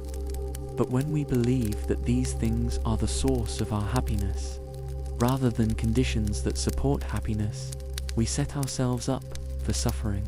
As the Buddha taught, all conditioned things are impermanent. When sees this with wisdom, one becomes disenchanted with suffering. The wisdom here is not to deny the impermanence of life, but to embrace it with a mind that is not attached to fixed outcomes. This is what psychologists call acceptance and commitment therapy, an approach that encourages us to accept difficult thoughts and feelings rather than fighting against them, and to commit to actions that align with our values, regardless of external circumstances. Let's return to the moonlit garden, where the Buddha is answering another disciple's question. But how do we remember our pearl when we are caught in the grip of anxiety? The disciple asks. In the moment, the fear feels so real, and the idea that we already have what we need seems like a fantasy. The Buddha picks up a small stone from the ground and holds it up to the light. What do you see? He asks. The disciple looks at the stone. It is just a stone, master rough and ordinary. The Buddha smiles and drops the stone into a nearby pond. As it sinks, ripples spread across the surface, disturbing the reflection of the moon. But after a moment, the water settles, and the moon's reflection is clear again. Your mind is like this pond, the Buddha says. Anxiety is like the stone. It creates ripples that distort your perception of reality. But the water's essential nature is clarity, just as your mind's essential nature is peace. The ripples will come and go, but the water remains. This is the key insight. Anxiety is a temporary disturbance of the mind, not its true nature. Just as the pond eventually returns to stillness, your mind can return to peace if you allow it to, without adding more stones by dwelling on anxious thoughts. Now, let's practice remembering your pearl with a simple meditation. Find a comfortable position, either sitting or lying down, and allow your eyes to close gently. Take 3 deep breaths, feeling the air flow in and out of your lungs, and let your body relax with each exhale. Bring to mind a current source of anxiety, a stone that is creating ripples in your pond. It might be a worry about the future, a regret about the past, or a concern about your present circumstances. Notice how this anxiety feels in your body, the tightness, the tension, the discomfort. Now, imagine that beneath this anxiety, like the merchant's pearl close to his heart, there is a deep well of peace and wisdom within you. This well is always there, even when you cannot see it, and it is not affected by the storms of your mind. With each breath, imagine that you are lowering a bucket into this well. As you inhale, the bucket descends, passing through the layers of anxiety and worry. As you exhale, you pull the bucket back up, filled with the clear, cool water of peace. With each breath, let this peace spread throughout your body, from the top of your head to the tips of your toes. Feel it softening the tension in your shoulders, relaxing the tightness in your chest, calming the restlessness in your mind. Remember that this peace is not something you are creating, but something you are rediscovering. It has been with you all along, like the merchant's pearl, waiting for you to remember it. As you continue to breathe, repeat silently to yourself, I am more than my anxiety. Peace is my true nature. All I need is already within me. This is not just an affirmation, but a statement of truth. Your anxiety is a temporary condition, a ripple on the surface of your mind. But your essential nature is peace, clarity, and wholeness. The Buddha concluded his story of the merchant by saying, "The greatest treasure is hidden within, yet man searches for it outside, like the fool who milks a cow and then searches for the milk in the pasture. This treasure is not something that can be stolen or lost, because it is not a possession but a way of being, an awareness of the interconnectedness of all life, and a recognition that peace is not a destination to be reached, but a present to be received." As the moon rises higher in the sky, the disciples sit in silence, their minds quiet and their hearts full. They have not received a new teaching, but a reminder of what they already knew, that the pearl of peace is always with them, close to their hearts, waiting to be recognized. Carry this reminder with you as you go about your day. Whenever you feel anxiety arising, whenever you find yourself searching for happiness in external things, pause for a moment and place your hand over your heart. Remember the merchant's pearl, and know that what you seek is already within you, waiting to be remembered. The path to peace is not about acquiring more pearls, but about recognizing the one you already have. It is about learning to trust that even in moments of uncertainty and change, your essential nature remains unshaken, like the moon, whose reflection may be disturbed by ripples, but whose light is never truly lost. As we prepare to move to our next story, take a moment to touch your heart gently, as the merchant did when he rediscovered his pearl. Feel the warmth of your hand, the rhythm of your breath, and the quiet certainty that peace is not something you need to find, because it has been with you all along. Let the stillness of the moonlit garden ease you into the next chapter of our journey. The scent of jasmine lingers in the air, and the soft murmur of the disciples' breathing blends with the rustle of leaves in the breeze. As the Buddha's last words about the merchant's pearl settle in your heart, let your attention turn to a young monk sitting at the edge of the circle. His face is pale, and his hand rests gently on his side, as though he is in pain. This monk, whose name is Ananda, has been suffering from a chronic illness for many months. Some days are better than others, but today the pain has flared up sharply, making it difficult for him to focus on the teachings. He has tried to hide his discomfort, not wanting to distract the others, but his restlessness has caught the Buddha's eye. "Ananda," the Buddha says softly, "you seem troubled. What weighs on your heart?" Ananda hesitates, then bows his head. "Forgive me, Master," he says. "My body is in pain, and I find it hard to be present. I feel guilty for my discomfort, as though I am failing in my practice by allowing it to disturb my mind." The Buddha nods, his expression filled with compassion. "Your suffering is understandable, Ananda. But let me ask you this. When an arrow strikes a man, does he experience one wound or two?" Ananda looks confused. "One wound, Master, from the arrow itself." "Ah," the Buddha says, "but what if he then becomes angry at the one who shot the arrow? What if he worries about whether the wound will heal, or blames himself for being careless? Does this not create a second wound, one of the mind?" A look of recognition spreads across Ananda's face. "I see, Master. The first arrow is the pain itself, the physical sensation of the wound. The second arrow is our reaction to it, our anger, fear, or guilt." "Exactly," the Buddha replies, "and it is often the second arrow that causes more suffering than the first. The first arrow is inevitable. Life brings pain, illness, loss, and disappointment to all beings. But the second arrow is optional. It is created by our minds through our resistance to what is." This teaching, which would later be elaborated, on by the Buddha's disciple Shariputra is one of the most profound insights in Buddhist psychology. It distinguishes between primary sufferings, the unavoidable pain of living, and secondary suffering, the mental anguish we add to it through our thoughts, emotions, and attitudes. Let's explore this with a simple example.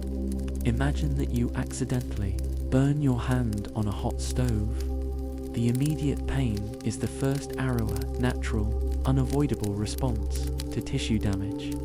But then your mind may add, "Why am I so clumsy? This is going to ruin my day. Now I won't be able to finish my work." These thoughts create the second arrow, anger, frustration, and anxiety that amplifies your suffering far beyond the initial pain. The first arrow is a biological function designed to protect us from harm. When we experience pain, our nervous system sends signals to the brain, triggering a protective response like pulling your hand away from the hot stove. This is essential for survival. But the second arrow is a psychological response shaped by our beliefs, conditioning, and habitual patterns of thinking. Neuroscientists have identified two distinct pathways in the brain that process pain: the sensory pathway, which registers the location, intensity, and quality of pain, and the affective pathway, which processes the emotional response to pain, how unpleasant it feels. It is this affective pathway that is responsible for the second arrow, and it is far more malleable than the sensory pathway. This means that while we cannot always control whether we experience pain, the first arrow, we can significantly influence how much suffering we experience, the second arrow, by changing our relationship to it. This is not about denying or suppressing pain, but about meeting it with awareness and acceptance, rather than resistance. Shariputra, who was known for his wisdom and analytical mind, would later teach, when a person experiences pain, they can either cling to it or let it be. Clinging to pain creates suffering. Letting it be allows it to pass, like a wave in the ocean. This letting be is not passive resignation, but active acceptance and acknowledgement of reality as it is, without adding layers of judgment or resistance. Let's return to Ananda, who is now sitting more upright, his face more relaxed. "So, Master," he says, "the path is not to avoid the first arrow, but to avoid shooting ourselves with the second." "Precisely," the Buddha says. And how do we do this? By cultivating mindfulness, the ability to observe our experience without getting caught up in it. When pain arises, we can acknowledge it.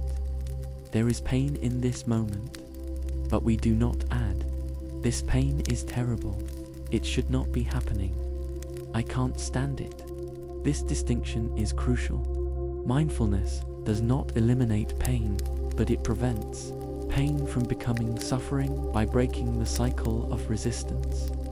When we stop fighting against pain, we create space for it to move through us, rather than becoming stuck in our bodies and minds. Ananda thinks for a moment, then asks, "But what if the pain is great, Master? What if it is so intense that mindfulness seems impossible?"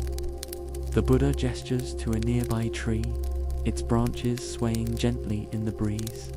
Does the tree resist the wind, Ananda? "No, Master. It bends with the wind, and when the wind stops, it stands upright again." "Exactly," the Buddha says.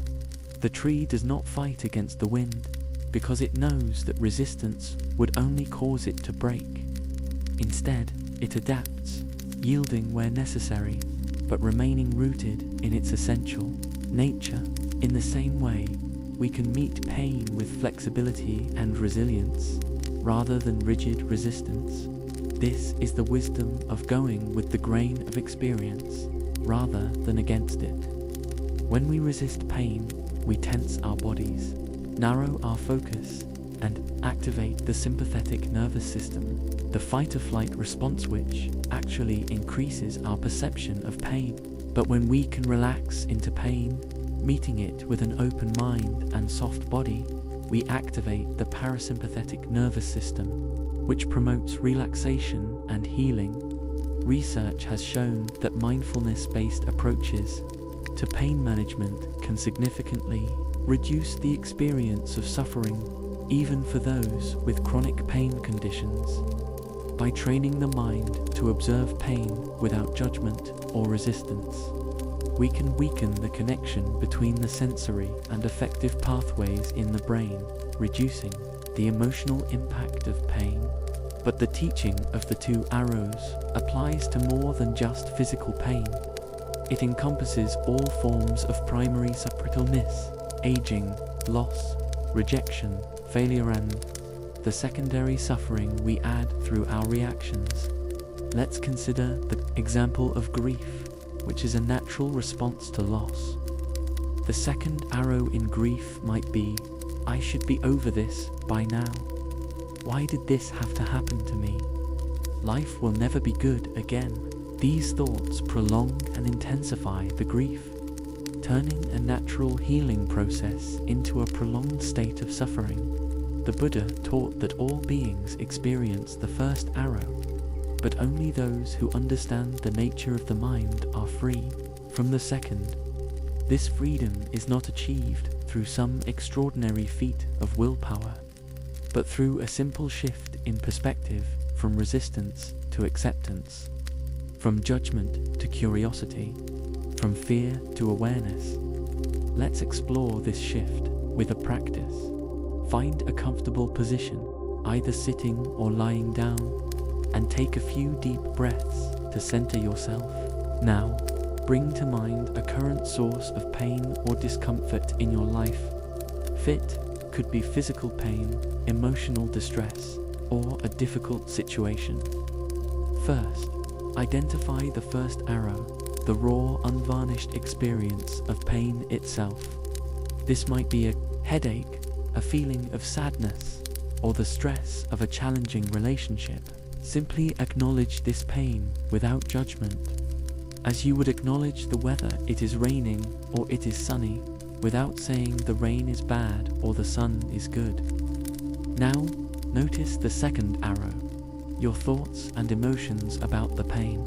This might be anger, fear, or guilt. These are the stories your mind is telling about the pain, which amplify your suffering.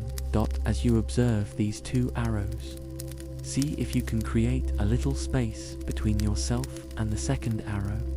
You might imagine placing the thoughts and emotions on a leaf and watching it float away down a stream, or you might simply label them as thinking or feeling, to remind yourself that they are mental events, not absolute truths. Now, return your attention to the first arrow, the direct experience of pain in your body.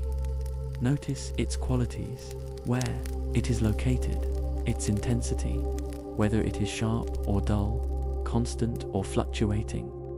See if you can meet it with curiosity rather than fear or resistance. What happens if you simply allow it to be, without trying to change it? You may notice that the pain itself is constantly changing, waxing and waning like the tide. This is the nature of all sensory experience. It is impermanent, fluid, and dynamic. It is only when we fixate on it with our thoughts, turning it into a solid, unchanging problem, that it becomes a source of suffering. As the Buddha taught, what we think, we become. All that we are arises with our thoughts. With our thoughts, we make the world. This means that our experience of pain is not just a product of our physical sensations, but of the thoughts we bring to them. By changing our thoughts, we can change our relationship to pain and thus reduce our suffering. Let's return to the moonlit garden, where Ananda is now sitting with a look of peaceful resolve. "I think I understand, Master," he says. "The pain in my body is still there, but it no longer feels like an enemy. It is just a sensation, arising and passing, like everything else. The Buddha smiles. You have taken a great step, Ananda. Remember that this is a practice, not something you master once, but something you return to again and again, in each moment that pain arises. The path of liberation is not about being free from pain, but about being free in the midst of pain. This is the essence of the teaching. Freedom is not the absence of difficulty, but the presence of awareness. It is the ability to meet life's challenges with a mind that is open, flexible, and unclouded by resistance.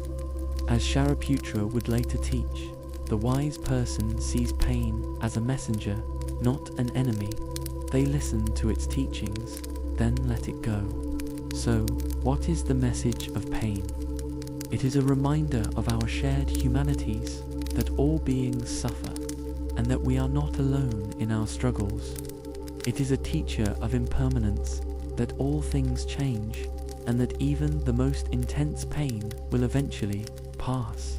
It is an invitation to cultivate compassion for ourselves, for others who are suffering, and for the inherent vulnerability of life.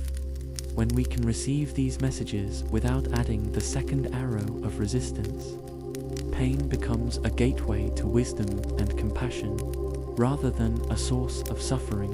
This is not a denial of pain's intensity or difficulty, but a recognition that there is more to life than our current experience of it, that even in the midst of pain, there is awareness, and in that awareness, there is peace. As the night deepens, and the moon reaches its height, the disciples begin to drift off to sleep, their minds softened by the Buddha's teachings. Ananda lies down, his hand no longer clutching his side, but resting gently on the earth. He can still feel the pain, but it has become a background sensation, rather than the center of his world. In its place is a quiet sense of peace, the realization that he is more than his pain, more than his body, more than any temporary experience. This is the freedom that comes from understanding the two arrows, not the freedom to avoid pain, but the freedom to meet it with a mind that is open, awake, and unafraid. It is a freedom that is available to all of us in every moment. If we can remember to put down the second arrow dot as we prepare to move to our next story, take a moment to check in with your own experience. What first arrows are you experiencing in this moment? What second arrows are you adding to them? See if you can put down just one of those second arrows, one thought, one emotion, one story, and simply meet your experience as it is, without resistance. Remember that this is not a one-time practice, but a moment-by-moment choice. Each time you notice yourself reaching for the second arrow, you have the opportunity to pause, breathe, and choose again. This is the path of liberation, the path of mindfulness, acceptance, and compassion that leads to peace. Even in the midst of pain, the first arrow may come, but the second arrow is always a choice, and in that choice lies our freedom. As the first light of dawn filters through the trees surrounding the moonlit garden, let the lessons of the two arrows settle into the quiet corners of your mind. The disciples stir gently, their breathing synchronized with the rising sun, and Ananda sits up, his face serene despite the lingering discomfort in his side. The Buddha's teachings have planted a seed of understanding in his heart, a recognition that suffering is not inherent in pain, but in the stories we tell ourselves about it. Now, let your imagination carry you forward in time to a bustling marketplace in 7th century China. The air hums with the energy of merchants calling out their wares, children laughing as they chase each other through the crowd, and the distant clatter of a blacksmith's hammer. The scent of spices, fresh bread, and incense mingles in the warm air, creating a rich tapestry of sensory experience. In the midst of this chaos stands a small temple. Its wooden doors open to welcome all who seek refuge from the noise. Inside, a group of monks has gathered, their voices raised in animated debate. At the center of the temple hangs a large silk flag, its vibrant colors rippling in the breeze that flows through the open windows. The flag is moving. One monk exclaims, pointing to the fluttering fabric. "No, you fool," another replies. "It is the wind that is moving. The flag is merely responding to the wind." The debate escalates, with each monk defending their position passionately. Some argue that the wind is the cause, others that the flag is the effect, still others that both are involved in a complex interaction. Their voices grow louder, their faces flushed with the heat of argument, as they become increasingly convinced of their own rightness. Feel the tension in this scene, the tightness in the monks' bodies, the sharpness in their voices, the rigid certainty in their beliefs. This is the energy of dualistic thinking, the belief that things are either this or that, right or wrong, cause or effect, without recognizing the interdependence and fluidity of all phenomena. Just as the debate reaches its height, a young monk enters the temple. His robes are simple, his posture humble, and there is a quiet radiance in his eyes that immediately draws the attention of the others. This is Huaning, now a respected teacher in his own right, who has traveled to this temple to share the teachings he received from the Petri Ect. Huaning listens to the monk's argument for a moment, then speaks in a voice that is soft but carries throughout the temple. "It is not the wind that moves, nor the flag that moves. It is your mind that moves." The words hang in the air, and for a moment there is silence. The monks stare at Huaning, their faces shifting from confusion to surprise, then to a dawning understanding. The tension in the room dissolves, replaced by a sense of spaciousness and clarity. This simple statement, "It is your mind that moves," is one of the most famous koans in Zen Buddhism.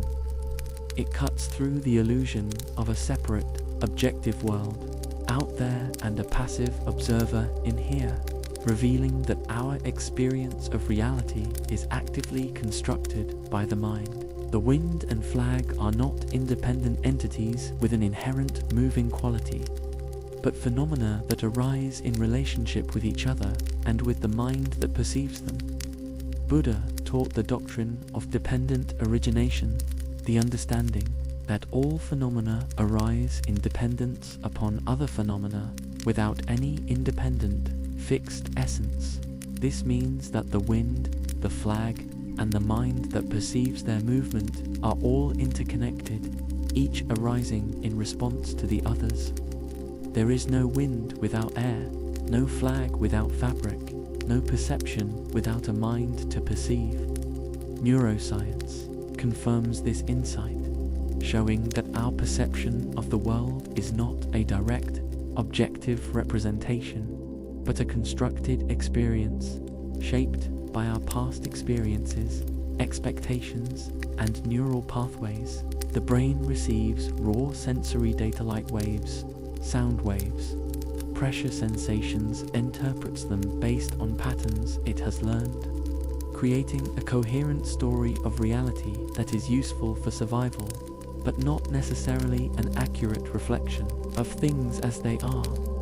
This is why two people can witness the same event, like the wind moving the flag, and have completely different experiences of it. One might see it as a beautiful dance of movement and energy, another as a disturbance of stillness, another as a scientific phenomenon to be analyzed.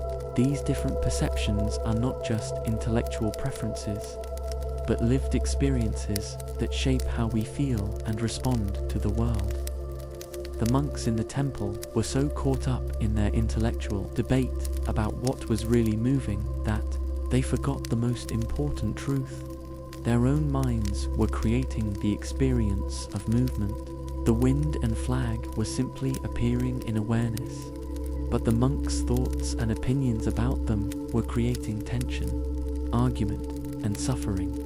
Let's consider how this applies to your own experience. Think of a recent situation that triggered a strong emotional reaction in you: a disagreement with a loved one, a frustrating encounter at work, or a disappointment.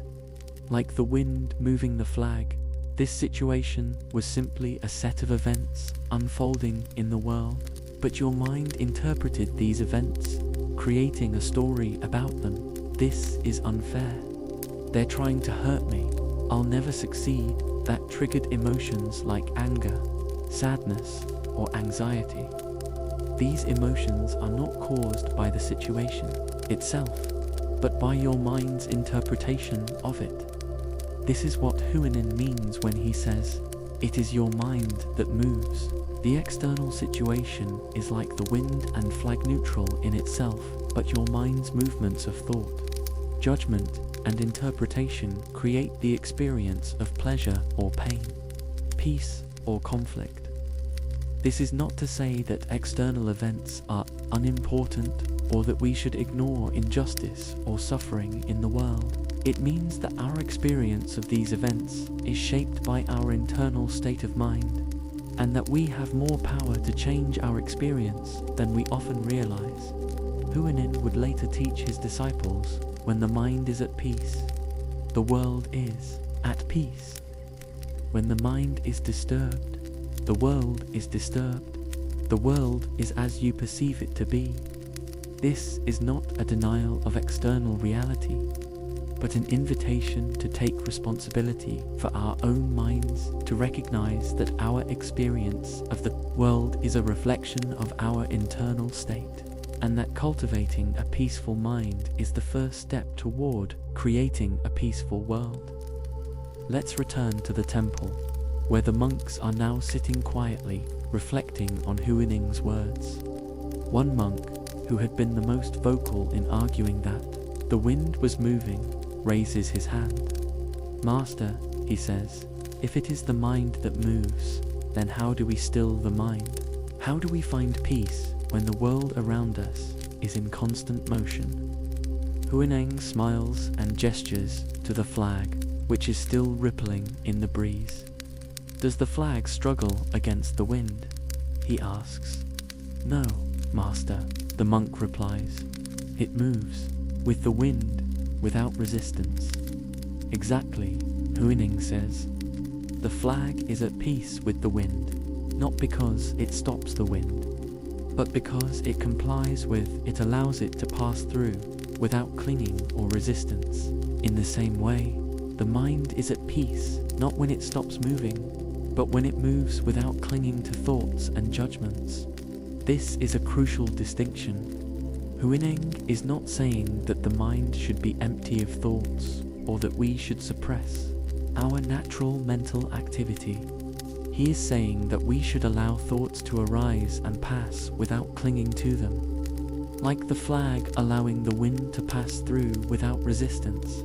This is the practice of mindfulness, observing thoughts and emotions without getting caught up in them, recognizing them as mental events, not absolute truths. When we can do this, we are no longer carried away by the movement of the mind, but rest in the awareness that is aware of the movement.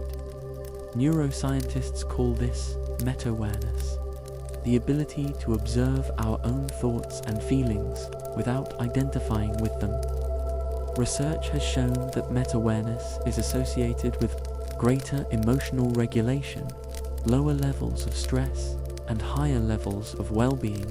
It activates the prefrontal cortex, which is responsible for executive functions like decision-making and self-control, and helps to regulate the amygdala, which is involved in emotional reactions. Let's explore this with a practice.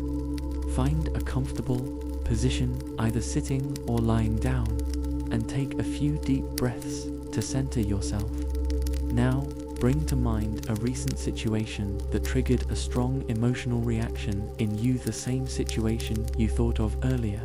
First, recall the external events as objectively as possible, like a reporter describing what happened without adding opinions or judgments. This is the wind and flag, the neutral facts of the situation. Notice the thoughts that arose in response to these events, the story your mind told about what was happening. These thoughts are the movement of the mind that Huineng refers to. Notice how they are not facts, but interpretations shaped by your past experiences, beliefs, and fears. As you observe these thoughts, see if you can create a little space between yourself and them. Imagine that you are sitting on the bank of a river, watching your thoughts float by. You can see them clearly, but you don't need to jump in and swim after them or cling to them as they pass. Now, notice the emotions that arose from these thoughts. These are the feelings in your body: tension, warmth, tightness that accompany the movement of the mind. Again, observe them with curiosity, without judgment, recognizing that they are just sensations, not truths about who you are or what the world is like. Finally, rest in the awareness that is observing these thoughts and emotions. This awareness is like the sky, which remains clear and unchanged even as clouds, your thoughts and emotions pass through it. It is the stable, unchanging background to the constant movement of the mind. This awareness is your true nature, that part of you that is not disturbed by the movement of thoughts, any more than the sky is disturbed by the passing of clouds. When you can rest in this awareness, you realize that you are not your thoughts or emotions, but the awareness that experiences them. This is the peace that Huineng teaches, the peace that is not dependent on external circumstances, but is the very nature of the mind when it is not caught up in its own movements. As the day progresses, the monks in the temple begin to understand this truth in their own experience. They stop arguing about the wind and flag and start practicing watching their own minds, allowing thoughts to arise and pass without clinging. They discover that peace is not found in resolving intellectual debates, but in resting in the awareness that is prior to thought. One monk, who had been particularly agitated by the debate, approaches Huineng as he prepares to leave the temple. "Master," he says, "I feel as though a great weight has been lifted from my mind. I see now that my suffering comes not from the world around me, but from my own thoughts about it." Huineng nods. "Remember this," he says, "when you encounter difficult situations in the future. The wind will blow, the flag will move, and your mind will generate thoughts. But you do not have to be carried away by them. You can rest in the awareness that knows the movement, and in that resting, you will find peace." This is the essence of Huineng's teaching. Peace is not the absence of movement, but the presence of awareness. It is the ability to be with whatever arises in the mind and world without being disturbed by it. Like a mountain that remains stable even as storms pass through the valleys below. As we prepare to move to our next story, take a moment to reflect on the movement of your own mind. What thoughts are arising right now? What emotions are present? Can you observe them without judgment, like watching the wind move the flag? Remember that you are not the thoughts that arise in your mind, any more than you are the wind or the flag. You are the awareness in which all these phenomena appear, the quiet, unchanging presence that allows movement without being moved. This awareness is your true home, always available to you, no matter how turbulent the winds of thought may become. It is the peace that passeth all understanding, the peace that Huineng discovered in the midst of a bustling marketplace, and that is available to you in the midst of your own busy life. The wind may blow, The flag may move, but your true nature remains unshaken. Rest in that truth and let it carry you through whatever comes next. Let the stillness of Huanin's wisdom settle around you like a gentle mist, softening the edges of your awareness. The bustling marketplace fades, and with it, the fluttering flag and the debates of the monks. What remains is the quiet recognition that your true nature is not disturbed by the movements of the mind, any more than the sky is disturbed by clouds. This awareness, once glimpsed, becomes a steady companion as we journey into the next chapter of our story. Don't now. Imagine yourself standing at the threshold of a stone temple nestled high in the Himalayan mountains. The air is thin and crisp, carrying the scent of pine and snow. Inside, the only light comes from a single oil lamp placed on a wooden table at the center of the main hall. The flame flickers gently, casting warm shadows on the weathered stone walls, which are covered with ancient paintings depicting the life of the Buddha. A young monk enters the hall, his footsteps silent on the stone floor. He approaches an elderly master who sits cross-legged beside the lamp, his eyes closed in meditation. The young monk has traveled for months to reach this remote temple, seeking answers to questions that have troubled his mind for years. "Master," the young monk says, bowing deeply, "I have come to ask about life and death. Where do we go when we die? Is there a part of us that survives, or do we simply cease to exist?" The master opens his eyes, which crinkle at the corners with a lifetime of wisdom and compassion. He does not answer immediately, but reaches for the lamp. He carefully lifts the flame with a wooden match, then lights another lamp from it. The new flame burns as brightly as the first, casting its own warm glow across the hall. "Tell me," the master says, his voice like the rumble of distant thunder, "is the flame in the second lamp the same as the flame in the first, or is it different?" The young monk frowns, pondering the question. "It is different, master. The first flame remains in the first lamp, and the second flame is new in the second lamp." The master nods, then blows out the first lamp. The hall grows slightly darker, but the second flame continues to burn. "And now," he asks, "is the flame in the second lamp any less because the first has been extinguished?" "No, master," the young monk replies. "It burns just as brightly." "Then, where is the first flame now?" the master asks. The young monk is silent, unable to answer. The question hangs in the air, as light and elusive as the flame itself. This simple exchange points to one of the most profound mysteries of existence, the nature of continuity amid change, of identity amid impermanence. The flame is neither the same nor different when passed from one lamp to another. It is not a fixed entity that can be said to exist or not exist in any absolute sense, but a process, an ongoing dance of fuel, oxygen, and heat that manifests differently in different forms in the same way.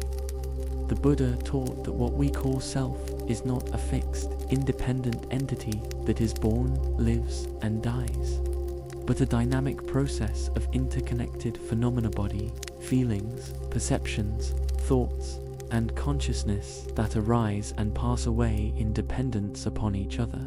This process continues even after the physical body dies, not as a separate soul, but as influences that ripple out into the world, shaping future phenomena in ways that are both continuous and new.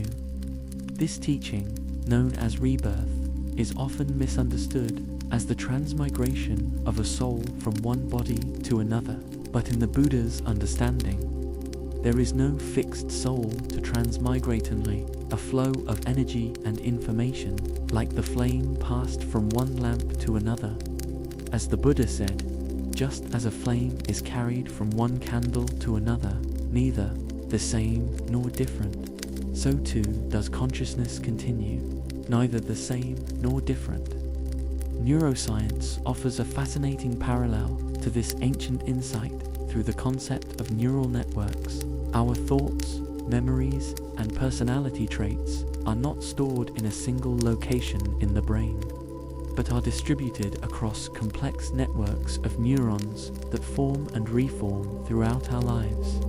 When we learn something new or have a new experience, these networks change, creating new patterns of connection. In a sense, we are constantly dying and being reborn, even in this lifetime.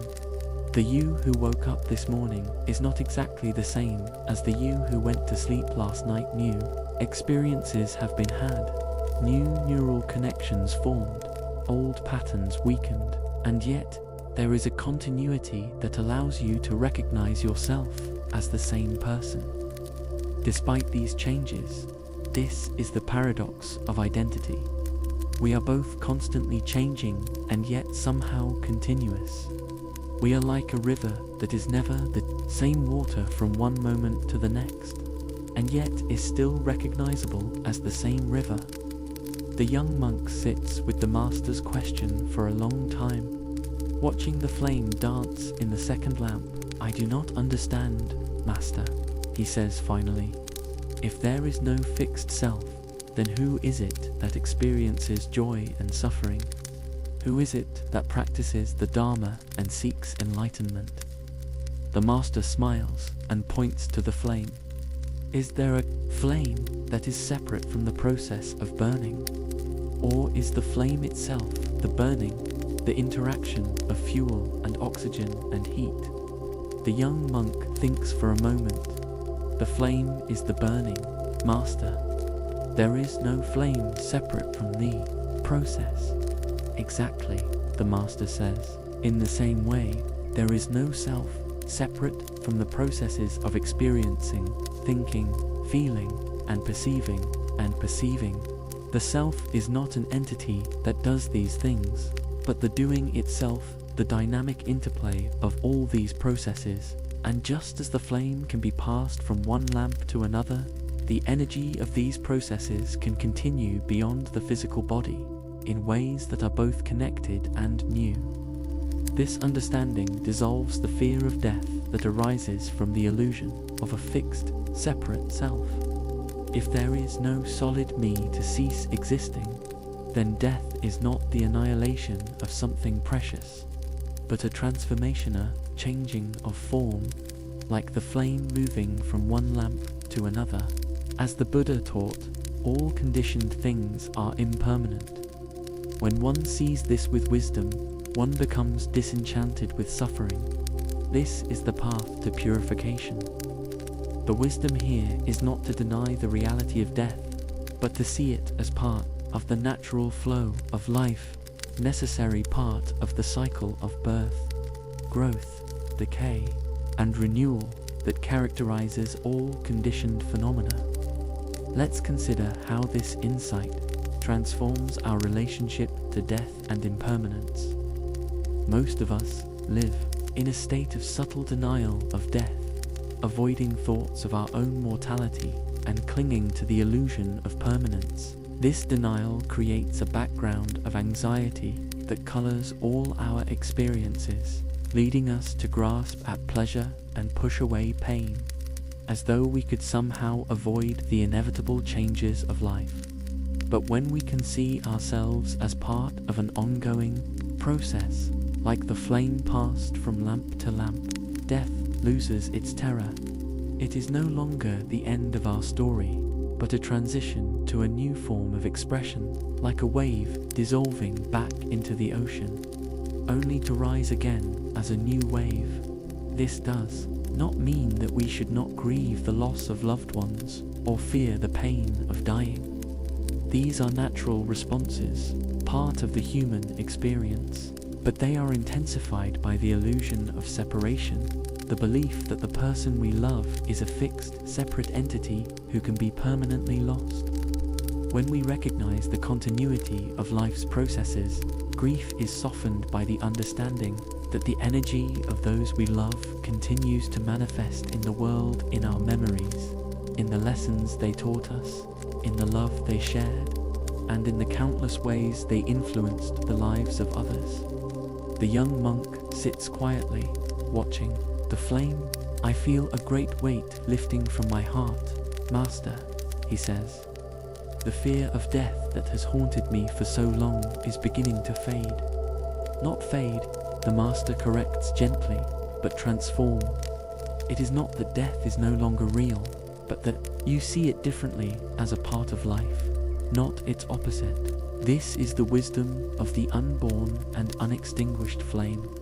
It is never truly born, because it is always a continuation of what came before, and never truly extinguished, because its energy continues in new forms. This is the meaning of unborn. In Buddhist philosophian, that something is never created, but that it has no fixed beginning or end, no absolute point of origin or termination. All phenomena arise in dependence upon previous conditions and continue to influence future phenomena, in an unbroken chain of causality that has no ultimate start or finish. The flame in the lamp is unborn because it is a continuation of the fire that lit the match, which is a continuation of the energy stored in the wood, and so on, back to the sun's energy that grew the tree, and it is unextinguished because even when the lamp is blown out, its energy continues in the heat it generated, in the light that illuminated the room, and in the thoughts and feelings it inspired in those who watched it.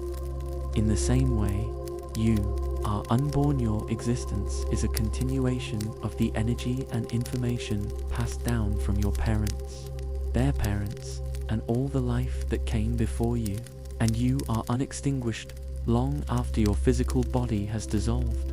The energy of your life will continue in the effects you had on others, in the changes you made in the world, and in the ongoing dance of life's processes that you helped to shape. Now, let's explore this with a practice that helps us connect with the continuity of life's processes. Find a comfortable position, either sitting or lying down, and take a few deep breaths to center yourself. Bring to mind someone who has influenced your life, deeply a parent, teacher, mentor, or loved one. It could be someone who is still alive, or someone who has passed away. As you think of this person, notice the ways their energy continues to manifest in you, the values they taught you, the habits they helped you form, the way they shaped your understanding of the world. These are not just memories, but living influences that continue to shape your thoughts, feelings, and actions in the present moment. Now, expand your awareness to include the people who influenced them, the teachers who taught your teachers, the parents who raised your parents, the countless unknown individuals who contributed to the conditions that allowed them to be who they were. Feel yourself as part of an unbroken chain of being, stretching back through generations, each link connected to the ones before and after, each contributing to the ongoing dance of life. Now, bring your awareness to the present moment and consider the ways your energy is already rippling out into the world, the kind words you've spoken, the help you've given, the simple acts of presence and attention you've offered to others. These are the ways your flame is already being passed to other lamps, continuing beyond the boundaries of your physical body. Finally, imagine your own death, not with fear, but with curiosity.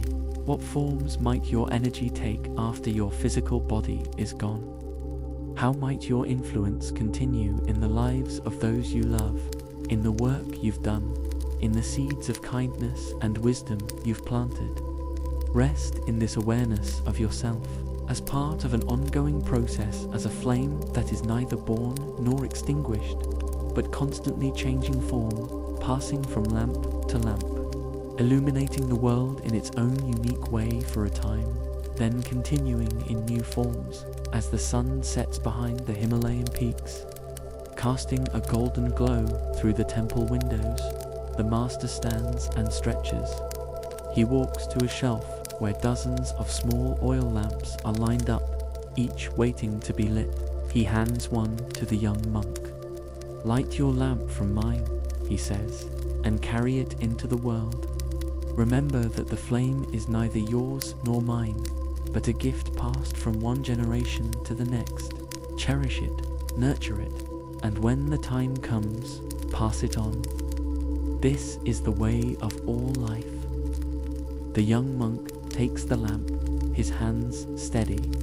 He lights it from the master's flame, and for a moment, the two flames burn side by side, separate yet connected, different yet the same. Then the young monk turns and walks toward the door, his lamp held high, its light cutting through the gathering darkness. As we prepare to move to our next story, carry this image of the unborn, unextinguished flame in your heart. Remember that you are not a fixed, separate entity, but a dynamic process connected to all who came before you and contributing to all who will come after. This understanding frees us from the fear of death and the anxiety of impermanence. It allows us to live more fully in the present moment, knowing that our actions matter not because they will secure our own permanence, but because they are part of an ongoing process of life that extends far beyond the boundaries of our individual existence. The flame continues to burn in you, in me, in all of us, neither born nor extinguished, but constantly transforming, connecting the past, present, and future in an unbroken chain of being. Rest in this truth and let it guide your steps as you move through the remaining chapters of our journey. Let the image of the unborn, unextinguished flame remain with you as we journey now to a vast desert landscape, where the sun blazes overhead like a fiery orb, casting long shadows across endless dunes of golden sand. The air shimmers with heat, and the only sounds are the soft whisper of the wind and the occasional scurry of a desert creature seeking shelter from the midday sun. In this harsh, beautiful landscape, a merchant travels with a small caravan, his camels loaded with spices, silks, and other treasures bound for a distant market. He is a man of great wealth and ambition, known for his shrewd business sense and his ability to overcome obstacles. But today, something is wrong. The caravan's guide, who has traveled this route countless times, has fallen ill, and in his delirium, he has led them off course. Now, they are lost without water, without a clear sense of direction, and with the sun sinking lower in the sky, bringing the promise of a cold desert. Night. Feel the merchant's growing panic as he realizes their predicament. His throat is dry, his heart races, and his mind fills with terrifying images of his camels collapsing from thirst, of his men turning on each other, of his own body lying abandoned in the sand, his dreams of wealth and success reduced to nothing. This is the first stirrings of suffering, the natural response to a genuine threat to survival. The merchant gathers his men around him, his voice tight with forced calm. "We will not panic," he says. "We have provisions for a few days, and the stars will guide us once night falls. We must conserve our water and trust that we will find our way back to the path." For a time, his words steady the group. They set up a small camp, sharing what little water they have, and wait for the sun to set. But as darkness falls and the temperature plummets, the merchant's fear returns, stronger than before. He cannot sleep, tossing and turning in his tent as his mind replays worst-case scenarios. He thinks of all the time and effort he has invested in this journey, of the profits he stands to lose, of the shame he will feel if he returns empty-handed. Notice how the merchant's suffering is no longer just about the immediate danger of being lost in the desert, but about his thoughts and feelings about the situation, his attachment to his plans, his fear of failure, his identity as a successful merchant. This is the same dynamic we saw with the two arrows. The first arrow is the pain of the situation itself, and the second arrow is the suffering we add through our resistance and attachment as the night wears on. The merchant's mind becomes increasingly consumed by a single thought. This should not be happening to me. I am a successful man. I do not get lost in the desert. I do not fail. This thought is like a poison, amplifying his fear and making it impossible for him to think clearly or to appreciate the small mercies of the moment, the stars shining brightly overhead, the companionship of his men, the fact that they still have some water left in the early hours of the morning. One of the merchant's servants, a simple man who has traveled with him for many years, enters his tent. "Master," he says gently, "I know you are worried, but perhaps we should look for water at first light." The guide said there are oases hidden in these parts, if we know where to look. The merchant snaps at him, his patience worn thin by fear. "What do you know?" he shouts. "You're just a servant. If we don't find water soon, we'll all be dead, and it will be your fault for not keeping a better eye on the guide." The servant bows his head, but there is no anger in his eyes, only compassion. "Perhaps, master," he says, "but anger will not find us water. Only action will." His words cut through the merchant's fear for a moment, but then the merchant's pride rises up and he turns away, too ashamed to admit that the servant is right. This is the danger of attachment to our identity. The merchant cannot listen to the servant's wisdom because it threatens his self-image as a capable, in-control leader. As the first light of dawn paints the sky in shades of pink and orange, the merchant finally emerges from his tent, his face haggard from lack of sleep. He looks out at the endless dunes and feels a wave of hopelessness wash over him. "It's no use," he says, to no one in particular. "We'll never find our way out of here." At this, the servant approaches him again, this time holding a small cup of water. "Drink, master," he says. "Then let's walk together. The desert may be vast, but it is not infinite. We will find water, or we will die, but either way, worrying will not change what is to come." The merchant takes the cup, his hands trembling, and drinks slowly. The water is cool and refreshing, and for a moment, he feels a sense of calm. He looks at the servant, really sees him, and realizes that this simple man has a kind of wisdom he lacks, a willingness to accept what is, without adding layers of fear and resistance. This is the wisdom of non-attachment, the ability to engage fully with life without clinging to specific outcomes, to hold our plans and dreams lightly, knowing that they may change at any moment. As the Buddha taught, attachment is the root of suffering. Letting go is the path to freedom. The merchant and the servant set out together, leaving the others to rest and guard the camels. They walk for hours, their feet sinking into the soft sand, their eyes scanning the horizon for any sign of water. The merchant's mind continues to wander to thoughts of failure and loss. But whenever he notices this, he remembers the servant's words and returns his attention to the present moment, the feel of the sun on his back, the sound of his own breath, the rhythm of his steps in the early afternoon. They crest a large dune and see something in the distance, a patch of green amid the golden sand. As they draw closer, they realize it is an oasis, a small pool of clear water surrounded by palm trees and other desert vegetation. The merchant's first reaction is joy, but quickly this gives way to anger. "Why didn't we find this sooner?" he shouts. Think of all the time we've wasted, all the water we've lost.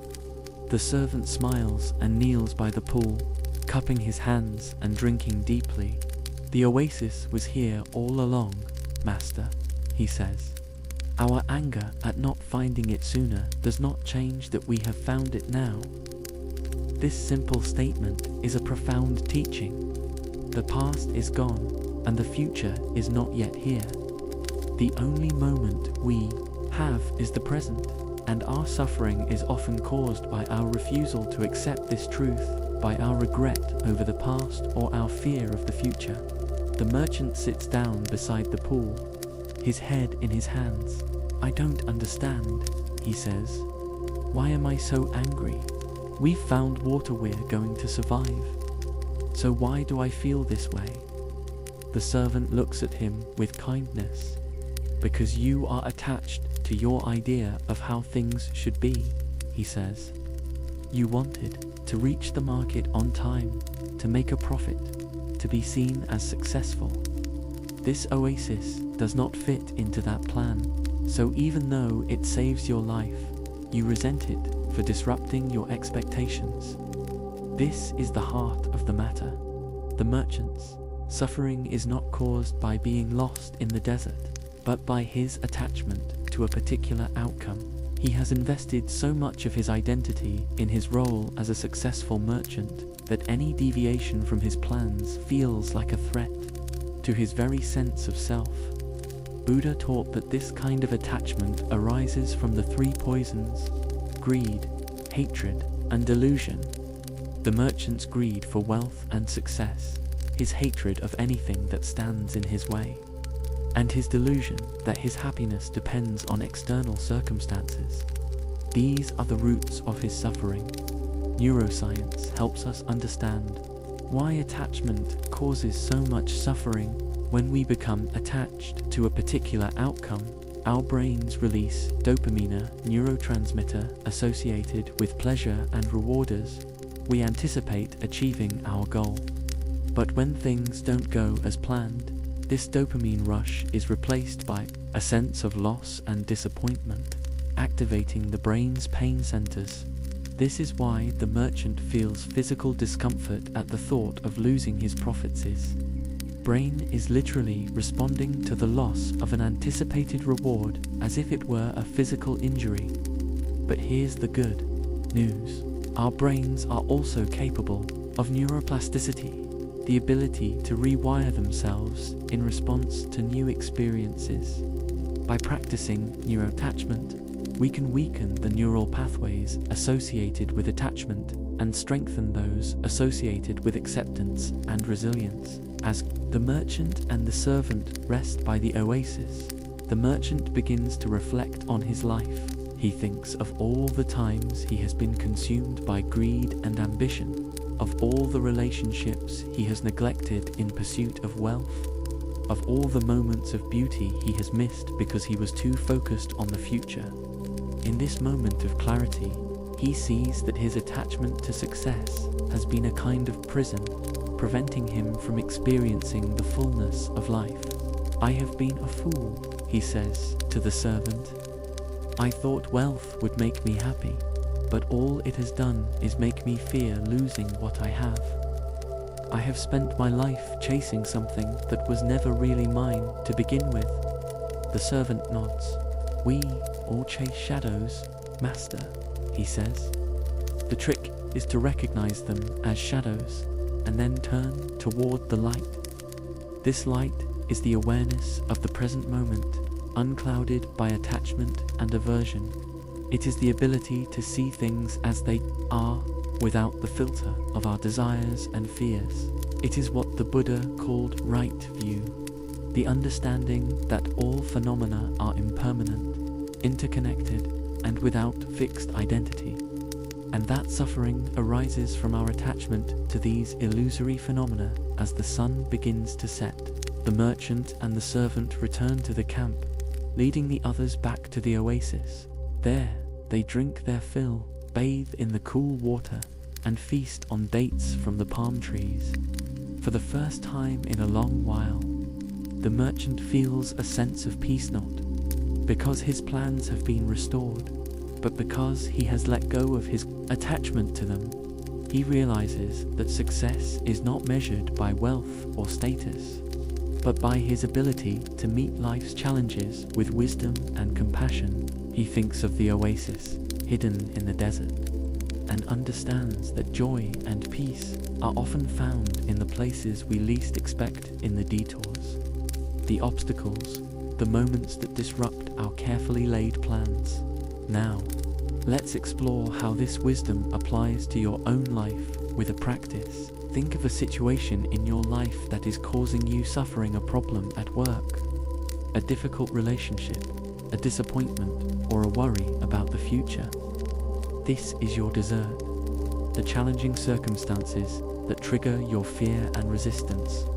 First, identify the first arrow, the actual situation itself, without the overlay of your thoughts and feelings. This is the simple fact of what is happening, like being lost in the desert without water. Now notice the second arrow, your thoughts and feelings about the situation. This might include anger, fear, or sadness. These are the stories you are telling yourself about the situation, which amplify your suffering. As you observe these two arrows, see if you can separate them in your mind. The first arrow is reality, and while it may be painful, it is also subject to change. The second arrow is your reaction, and this is something you can influence. Now ask yourself, what am I attached to in this situation? What outcome am I clinging to? And what happens when I imagine letting go of that attachment? This is not about giving up on your goals, but about holding them lightly, recognizing that they may change, and that your happiness does not depend on a single outcome. Finally, bring your attention to the present moment, the sensations in your body, the sounds around you, the rhythm of your breath. This is your oasis, the always available present moment, which is never lost, never threatened, always here. Rest in this awareness for a few moments, allowing yourself to let go of the stories about the past and future, and simply be with what is. This is the practice of non-attachment, not indifference to life, but a deep engagement with it, free from the burden of fixed expectations. As the merchant and his caravan prepared to leave the oasis the next morning, the merchant makes a decision. He will continue his journey to the market, but he will do so with a different attitude, with gratitude for what he has, with compassion for those around him, and with an openness to whatever the journey may bring. He knows that he may still face obstacles, but he also knows that he has the inner resources to meet them without adding unnecessary suffering. The servant watches him with a smile, seeing the transformation in the merchant's posture, his expression, his way of moving. "You look different, master," he says.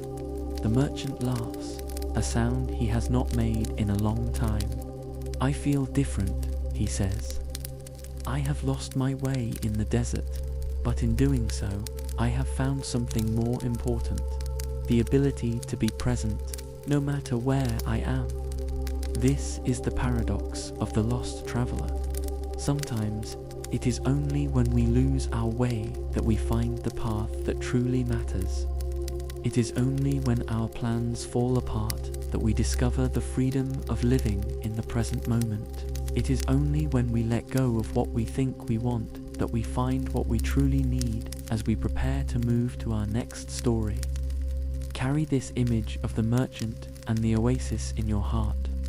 Remember that life will always lead you off course from time to time, that plans will change, that obstacles will arise, but in these moments, you have a choice to add suffering through resistance and attachment, or to meet the situation with openness and acceptance, trusting that there is wisdom in the detour. The desert of life is vast and unpredictable, but it is also filled with hidden oasis moments of beauty, connection, and insight that can only be found when we are willing to let go of our need to control the journey. Rest in this truth and let it guide you as you continue on your way.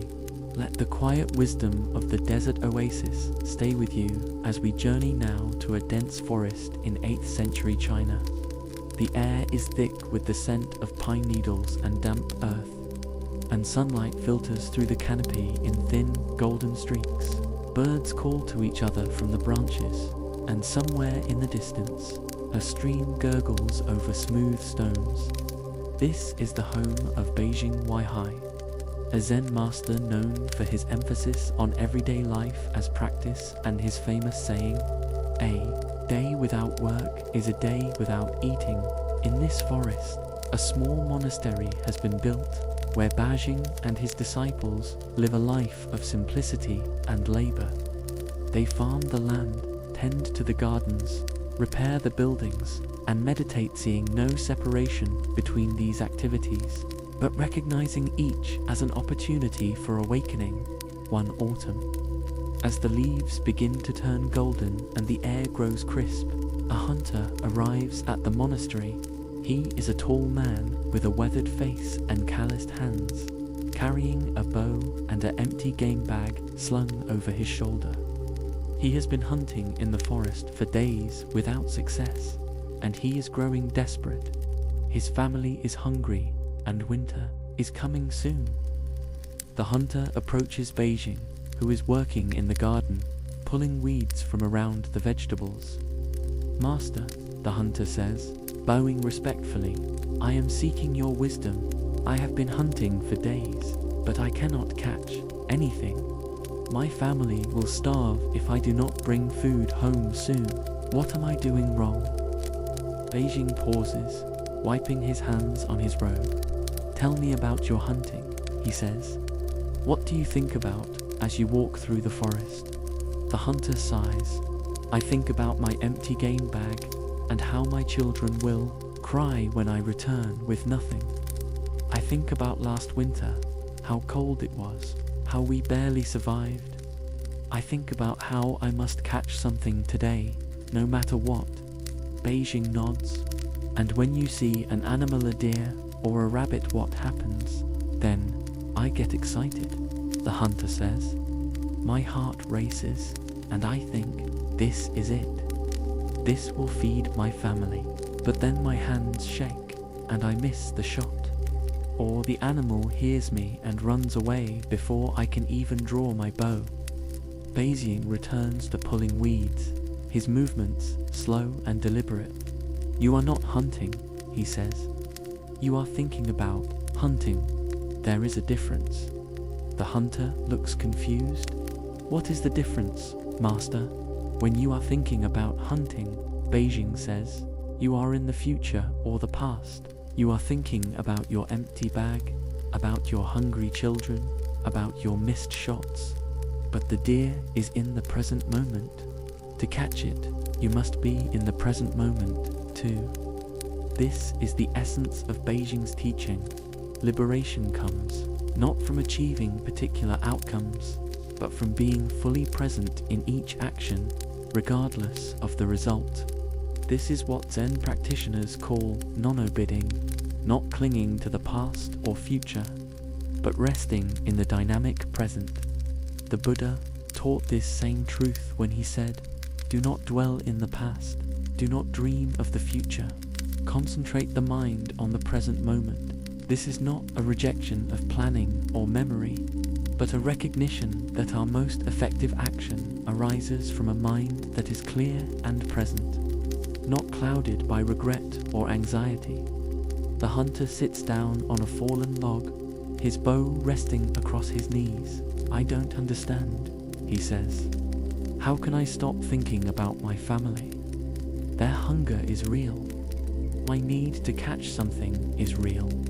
"Of course, their hunger is real," Beijing says. "But your thoughts about their hunger are not helping you catch anything. In fact, they are preventing you. When your mind is filled with thoughts, you cannot see what is right in front of you, the movement of a deer in the underbrush, the sound of a rabbit in the grass, the wind that will carry the sound of your footsteps. This is a crucial insight. Our thoughts about a situation are not the situation itself, and often they obscure our ability to respond effectively. When the hunter's mind is filled with worry about his family, he is not fully aware of the forest around him. He misses the subtle cues that would lead him to gain. Neuroscience explains this through the concept of attentional resources.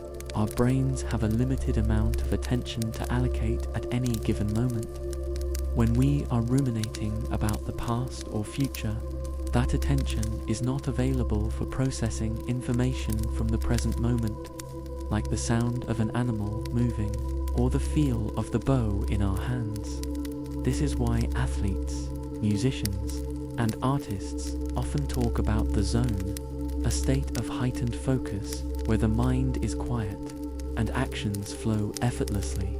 In this state, the default mode network associated with mind-wandering and self-referential thinking is less active, and the task-positive network associated with focused attention is more active. The result is greater efficiency, accuracy, and even pleasure in the activity. Bajing continues working in the garden, his movements perfectly coordinated with his breath. When I pull these weeds, he says, I am just pulling weeds. I am not thinking about how many I have pulled, or how many are left, or what I will do after. I am just here, with the weed, with my hand, with the earth. He stands up and brushes off his hands. Would you like to try something? He asks the hunter. The hunter nods, and Beijing hands him a small trowel. Help me plant these seeds, he says. But as you do, pay attention only to what you are doing. Feel the soil in your hands. Notice the shape of the seed. Listen to the sound it makes as it falls into the hole. When your mind wanders to thoughts of hunting or your family, gently bring it back to the seed, the soil, the action. The hunter takes the trowel and begins planting, awkwardly at first, but gradually settling into a rhythm. At first, his mind continues to drift to thoughts of his empty game bag and hungry children. But each time he notices this, he remembers Beijing's words and returns his attention to the task at hand. After a few minutes, something shifts. The hunter finds himself absorbed in the simple act of planting, feeling the cool, damp soil, seeing the tiny seeds, hearing the birdsong around him. For a moment, his worry disappears, replaced by a sense of calm and even joy in the activity itself. This is it, Beijing says, noticing the change in the hunter's posture and expression. This is the mind you need when you hunt, not a mind filled with thoughts of results, but a mind focused on the action itself. The hunter looks up, surprised by how peaceful he feels. But this is just planting seeds, he says. Hunting is different. It matters whether I succeed or not. All action matters, Beijing says, but the quality of our action depends on our state of mind, not on the outcome. When you hunt with a clear, present mind, you may catch something or you may not, but either way, you have acted with integrity. When you hunt with a mind filled with worry, you are already suffering, whether you catch something or not. This is the paradox at the heart of Beijing's teaching. When we let go of attachment to results, we often become more effective at achieving them. But even if we don't, we are free from the suffering that comes from clinging to a particular outcome. The hunter spends the rest of the day at the monastery, helping with various tasks, chopping wood, carrying water, preparing food, all with the same focus on the present moment that he practiced while planting seeds. With each activity, he feels more grounded, more connected to his body and the world around him as the sun begins to set. Painting the sky in vibrant colors, the hunter prepares to leave. He thanks Beijing for his teachings and picks up his bow. "I am not sure if I will catch anything," he says, "but I know I will hunt differently." Beijing smiles. "That is all any of us can do, act with a clear mind and let the rest take care of itself. Remember, the forest provides for all its creatures. Sometimes we see how, sometimes we do not, but the provision is always there." The hunter walks into the forest as darkness falls, his steps lighter than they were when he arrived. Instead of thinking about his empty game bag, he listens to the sounds of the night, the hoot of an owl, the rustle of small animals, his own breath. He moves slowly, deliberately, his senses alert to the present moment.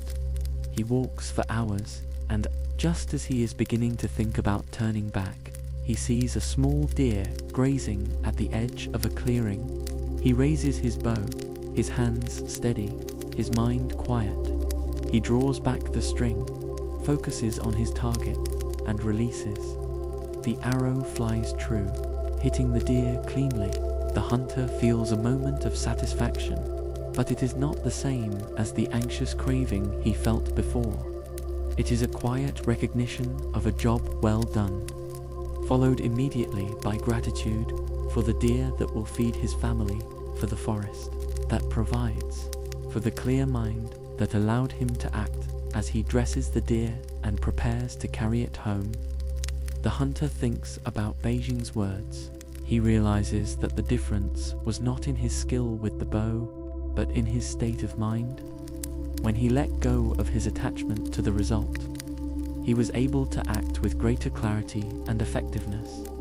But more importantly, he realizes that even if he had not caught the deer, he would have returned home differently, not as a defeated man, but as someone who had acted with presence and integrity. He would have faced his family's hunger with a clear mind, able to think of other solutions, rather than being paralyzed by fear.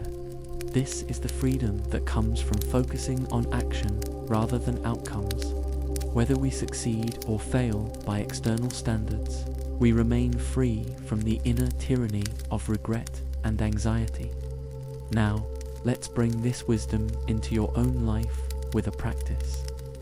Choose an activity that you perform regularly, something simple like washing dishes, folding laundry, or walking. For the next few minutes, engage in this activity with the same presence and focus that the hunter learned. As you begin, take a moment to breathe deeply and center yourself. Notice the sensations in your body, the environment around you, and the object of your activity, a dish, a shirt, the ground beneath your feet.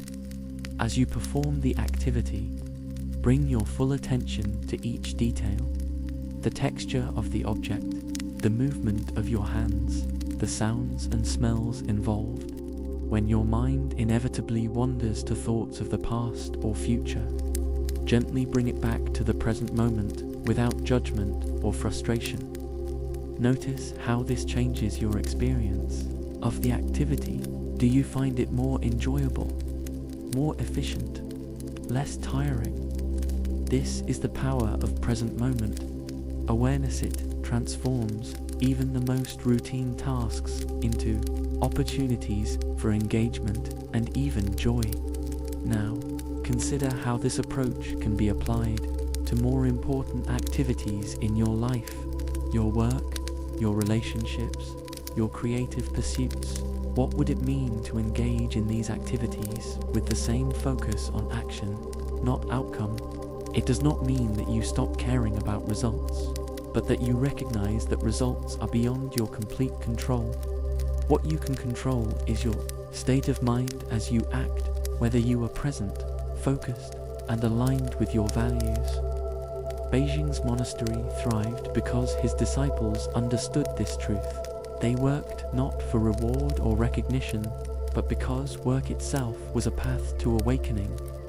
They planted seeds without guarantee of harvest, built buildings without guarantee of permanence, and taught others without guarantee of being understood.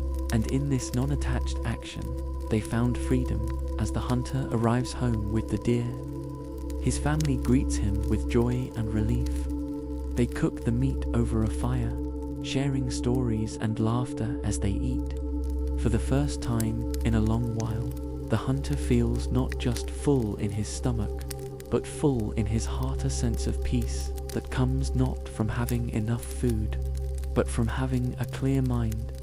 He knows that there will be other days of hunger, other challenges to face, but he also knows that he has a new Tula mind that can rest in the present moment, that can act without attachment to results, that can find freedom even in the midst of difficulty.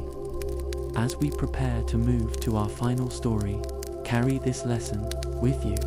The quality of your life is not determined by the outcomes you achieve, but by the presence you bring to each action. Whether you are hunting in a forest, working in an office, or simply washing dishes, you can choose to be fully present, no matter what the result.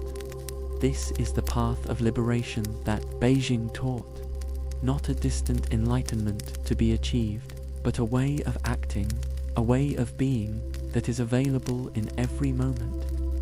If you can only remember to show up fully, completely, without reservation, the hunter learned this, and so can you. The present moment is always here, waiting for you to enter it. All you have to do is step in. Let the hunter's lesson in present moment action settle into your awareness as we journey to our final destination, a tranquil pond on the grounds of a monastery in ancient India. The air is cool with the first light of dawn, and a thin layer of mist hovers over the water, softening the edges of the world. Around the pond, dewdrops glisten on the grass like tiny diamonds, and the air is filled with the sweet scent of jasmine and wet earth. At the edge of the pond stands the Buddha, his posture relaxed yet alert, his eyes fixed on the surface of the water around him. A few disciples sit quietly, following his gaze to a single lotus flower that is just beginning to open. Its petals are tightly curled, pale pink at the edges, gradually fading to white at the center, standing tall on a slender green stem. For a long time, no one speaks. The only sounds are the soft calls of birds waking in the trees, the gentle lapping of water against the shore, and the quiet breathing of the disciples. They have learned to be patient in the Buddha's presence, to trust that his silence is as much a teaching as his words. Finally, as the sun rises higher and the mist begins to lift, the Buddha turns to his disciples. "What do you see?" he asks, his voice as soft as the morning breeze. One disciple, a young monk named Ananda, leans forward slightly. "I see a lotus flower, Master," he says. "It is just beginning to open." The Buddha nods. "And how does it open?" he asks. "Does it struggle? Does it strain? Does it hurry to reach full bloom?" Ananda thinks for a moment. "No, Master," he says. "It opens gently, slowly, in its own time. It does not force itself." "Exactly," the Buddha says. "The lotus does not compare itself to other flowers, nor does it worry about whether it will bloom perfectly. It does not regret the time it spent underwater, nor does it rush to reach the sunlight. It simply opens, according to its own nature, in response to the conditions around it." This observation of the lotus is one of the most profound teachings in the Buddha's wisdom. The lotus is a powerful symbol in Buddhism because it grows from the mud at the bottom of the pond, through the murky water, to open in the sunlight purity, emerging from impurity, enlightenment, arising from the conditions of ordinary life.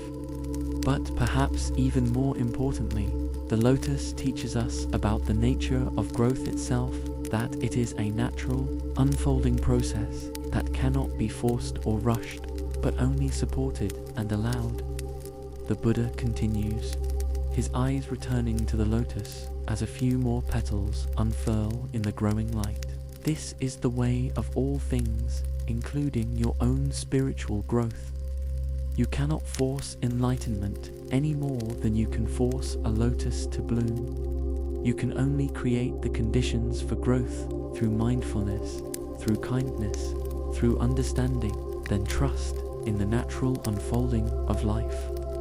This is a radical departure from the idea that spiritual growth requires struggle, effort, or suffering. The Buddha is not suggesting that practice is unnecessary, any more than sunlight and water are unnecessary for the lotus, but he is saying that the growth itself is a natural process, not something that can be achieved through force of will or harsh discipline. Modern psychology supports this insight through research on self-determination theory, which suggests that growth and well-being are most likely to occur when three basic needs are met.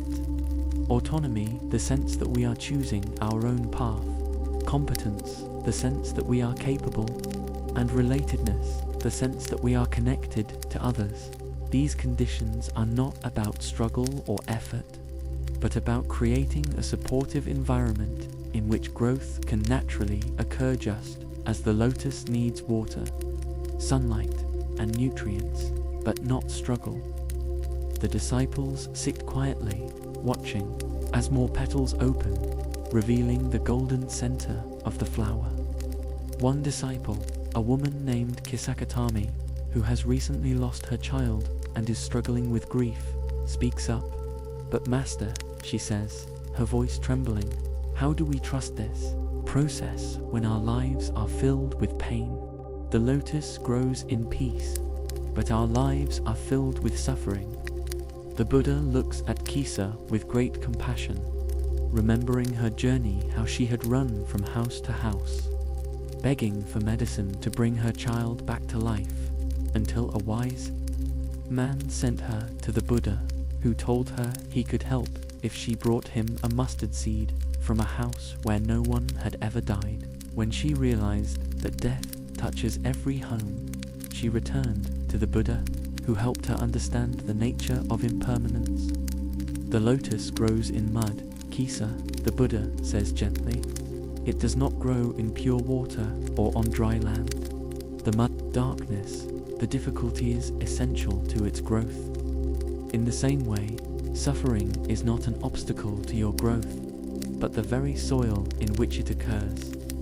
This is perhaps the most challenging aspect of the lotus teaching, that the difficult parts of our lives, the pain, the loss, the struggle, are not just necessary for growth, but essential to it. Just as the lotus needs the nutrients from the mud, we need the lessons from our suffering to develop wisdom and compassion.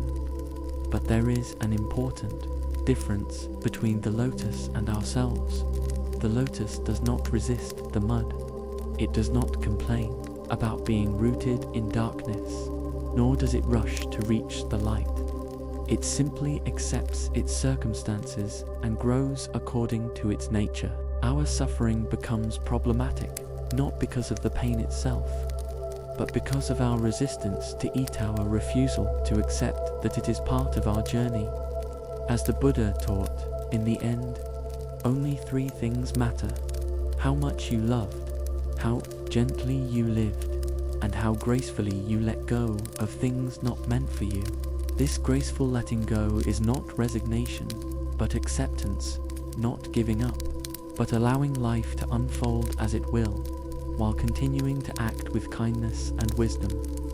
The sun is higher in the sky now, and the lotus is fully open, its petals spread wide to receive the light. It is a breathtaking sight, perfect in its imperfection, beautiful because of its transience, not in spite of it. The disciples sit in silence, each contemplating the flower in their own way, each seeing a reflection of their own journey. The Buddha gestures to the lotus. "This flower will close again tonight," he says. "Tomorrow it will open again, but not exactly as it does today. In a few days, it will fade and fall into the water, becoming food for the fish and nutrients for the next generation of lotus flowers. This is the way of all life, growing, blooming, fading, and nourishing new life. There is no struggle in this cycle, only natural change. This is the final truth of the Lotus teaching. Growth is not a linear path toward a fixed goal, but a cyclical process of unfolding, blooming, and returning to the soil to nourish new growth. Enlightenment is not a destination we reach once and for all, but a moment-by-moment awakening to the beauty and impermanence of life, of recognition that we are all part of this endless cycle of birth, growth, decay, and renewal. Now, let's bring this wisdom into your own life with a practice. Find a comfortable position, either sitting or lying down, and take a few deep breaths to center yourself. Bring to mind an area of your life where you are struggling, perhaps a relationship, a job, a health issue, or a personal challenge. This is your mud, the difficult circumstances that feel like obstacles to your growth. As you think about this challenge, notice any resistance you feel, any anger, frustration, or sadness that arises from wishing things were different. This resistance is natural, but it is also what keeps you stuck in suffering, like a lotus trying to pull itself out of the mud. Now, imagine that this challenge is not an obstacle, but the soil in which you are growing. What might it be teaching you? What strengths might it be helping you develop? What wisdom might you gain from embracing it, rather than fighting against it? This is not about pretending the challenge is easy or that you enjoy it, but about recognizing that it is part of your journey, and that you can grow through it if you allow yourself to. Next, bring to mind something in your life that is blue: talent, a relationship, a project, or a personal quality that is flourishing. This is your flower, the beautiful expression of your growth. As you think about this, notice any attachment you feel, any desire to hold onto it, to make it last forever, to prevent it from fading. This attachment is natural, but it is also a source of suffering, because all things must change.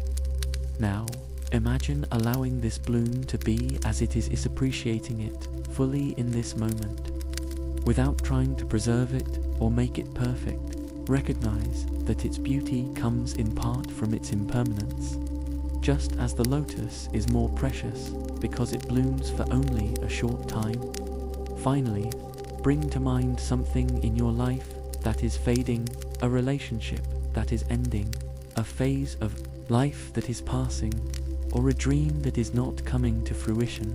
This is your wilting flower, the part of your journey that is returning to the soil to nourish new growth. As you think about this, notice any grief or resistance you feel. Allow yourself to feel this grief, but also recognize that fading is part of the natural cycle. Just as the lotus returns to the water to nourish new life, your losses are not endings, but transitions, the way for new growth that you cannot yet imagine. Rest in this awareness of yourself as part of the natural cycle, rooted in the mud of challenge, blooming in the light of joy, and returning to the soil of impermanence, only to grow again in new forms. This is your true nature, not a fixed self, but a dynamic process of becoming. Just like the lotus. As the morning progresses, the Buddha and his disciples leave the pond, but the image of the lotus remains with them, a symbol of the beauty and wisdom that arise from acceptance of life as it is. They carry this image in their hearts as they go about their day, working, meditating, helping others, reminded that growth is not a struggle, but a natural unfolding, and that even in the darkest mud, there is the potential for beauty and light. Kisar, Gautami in particular, feels a sense of peace she has not known since her child died. She understands now that her grief is not an enemy, but a teacher, a reminder of the depth of her love and of the preciousness of life. Like the lotus, she has been rooted in pain, but she is beginning to bloom again, not in spite of her loss, but because of it. This is the final gift of the morning lotus, the understanding that growth and healing come not from avoiding or overcoming our difficulties, but from accepting them, learning from them, and trusting in the natural process of life to carry us forward. Just as the pond carries the lotus from mud to light dot. As we conclude our journey through these 10 stories, let the image of the morning lotus be your guide. Remember that you are rooted in the mud of your own challenges, but that this mud is the soil of your growth. Remember that you are blooming in your own time, in your own way, and that your beauty is not diminished by your imperfections or your impermanence. Remember that even as some parts of you fade, they are nourishing new growth that will one day bloom in ways you cannot yet imagine.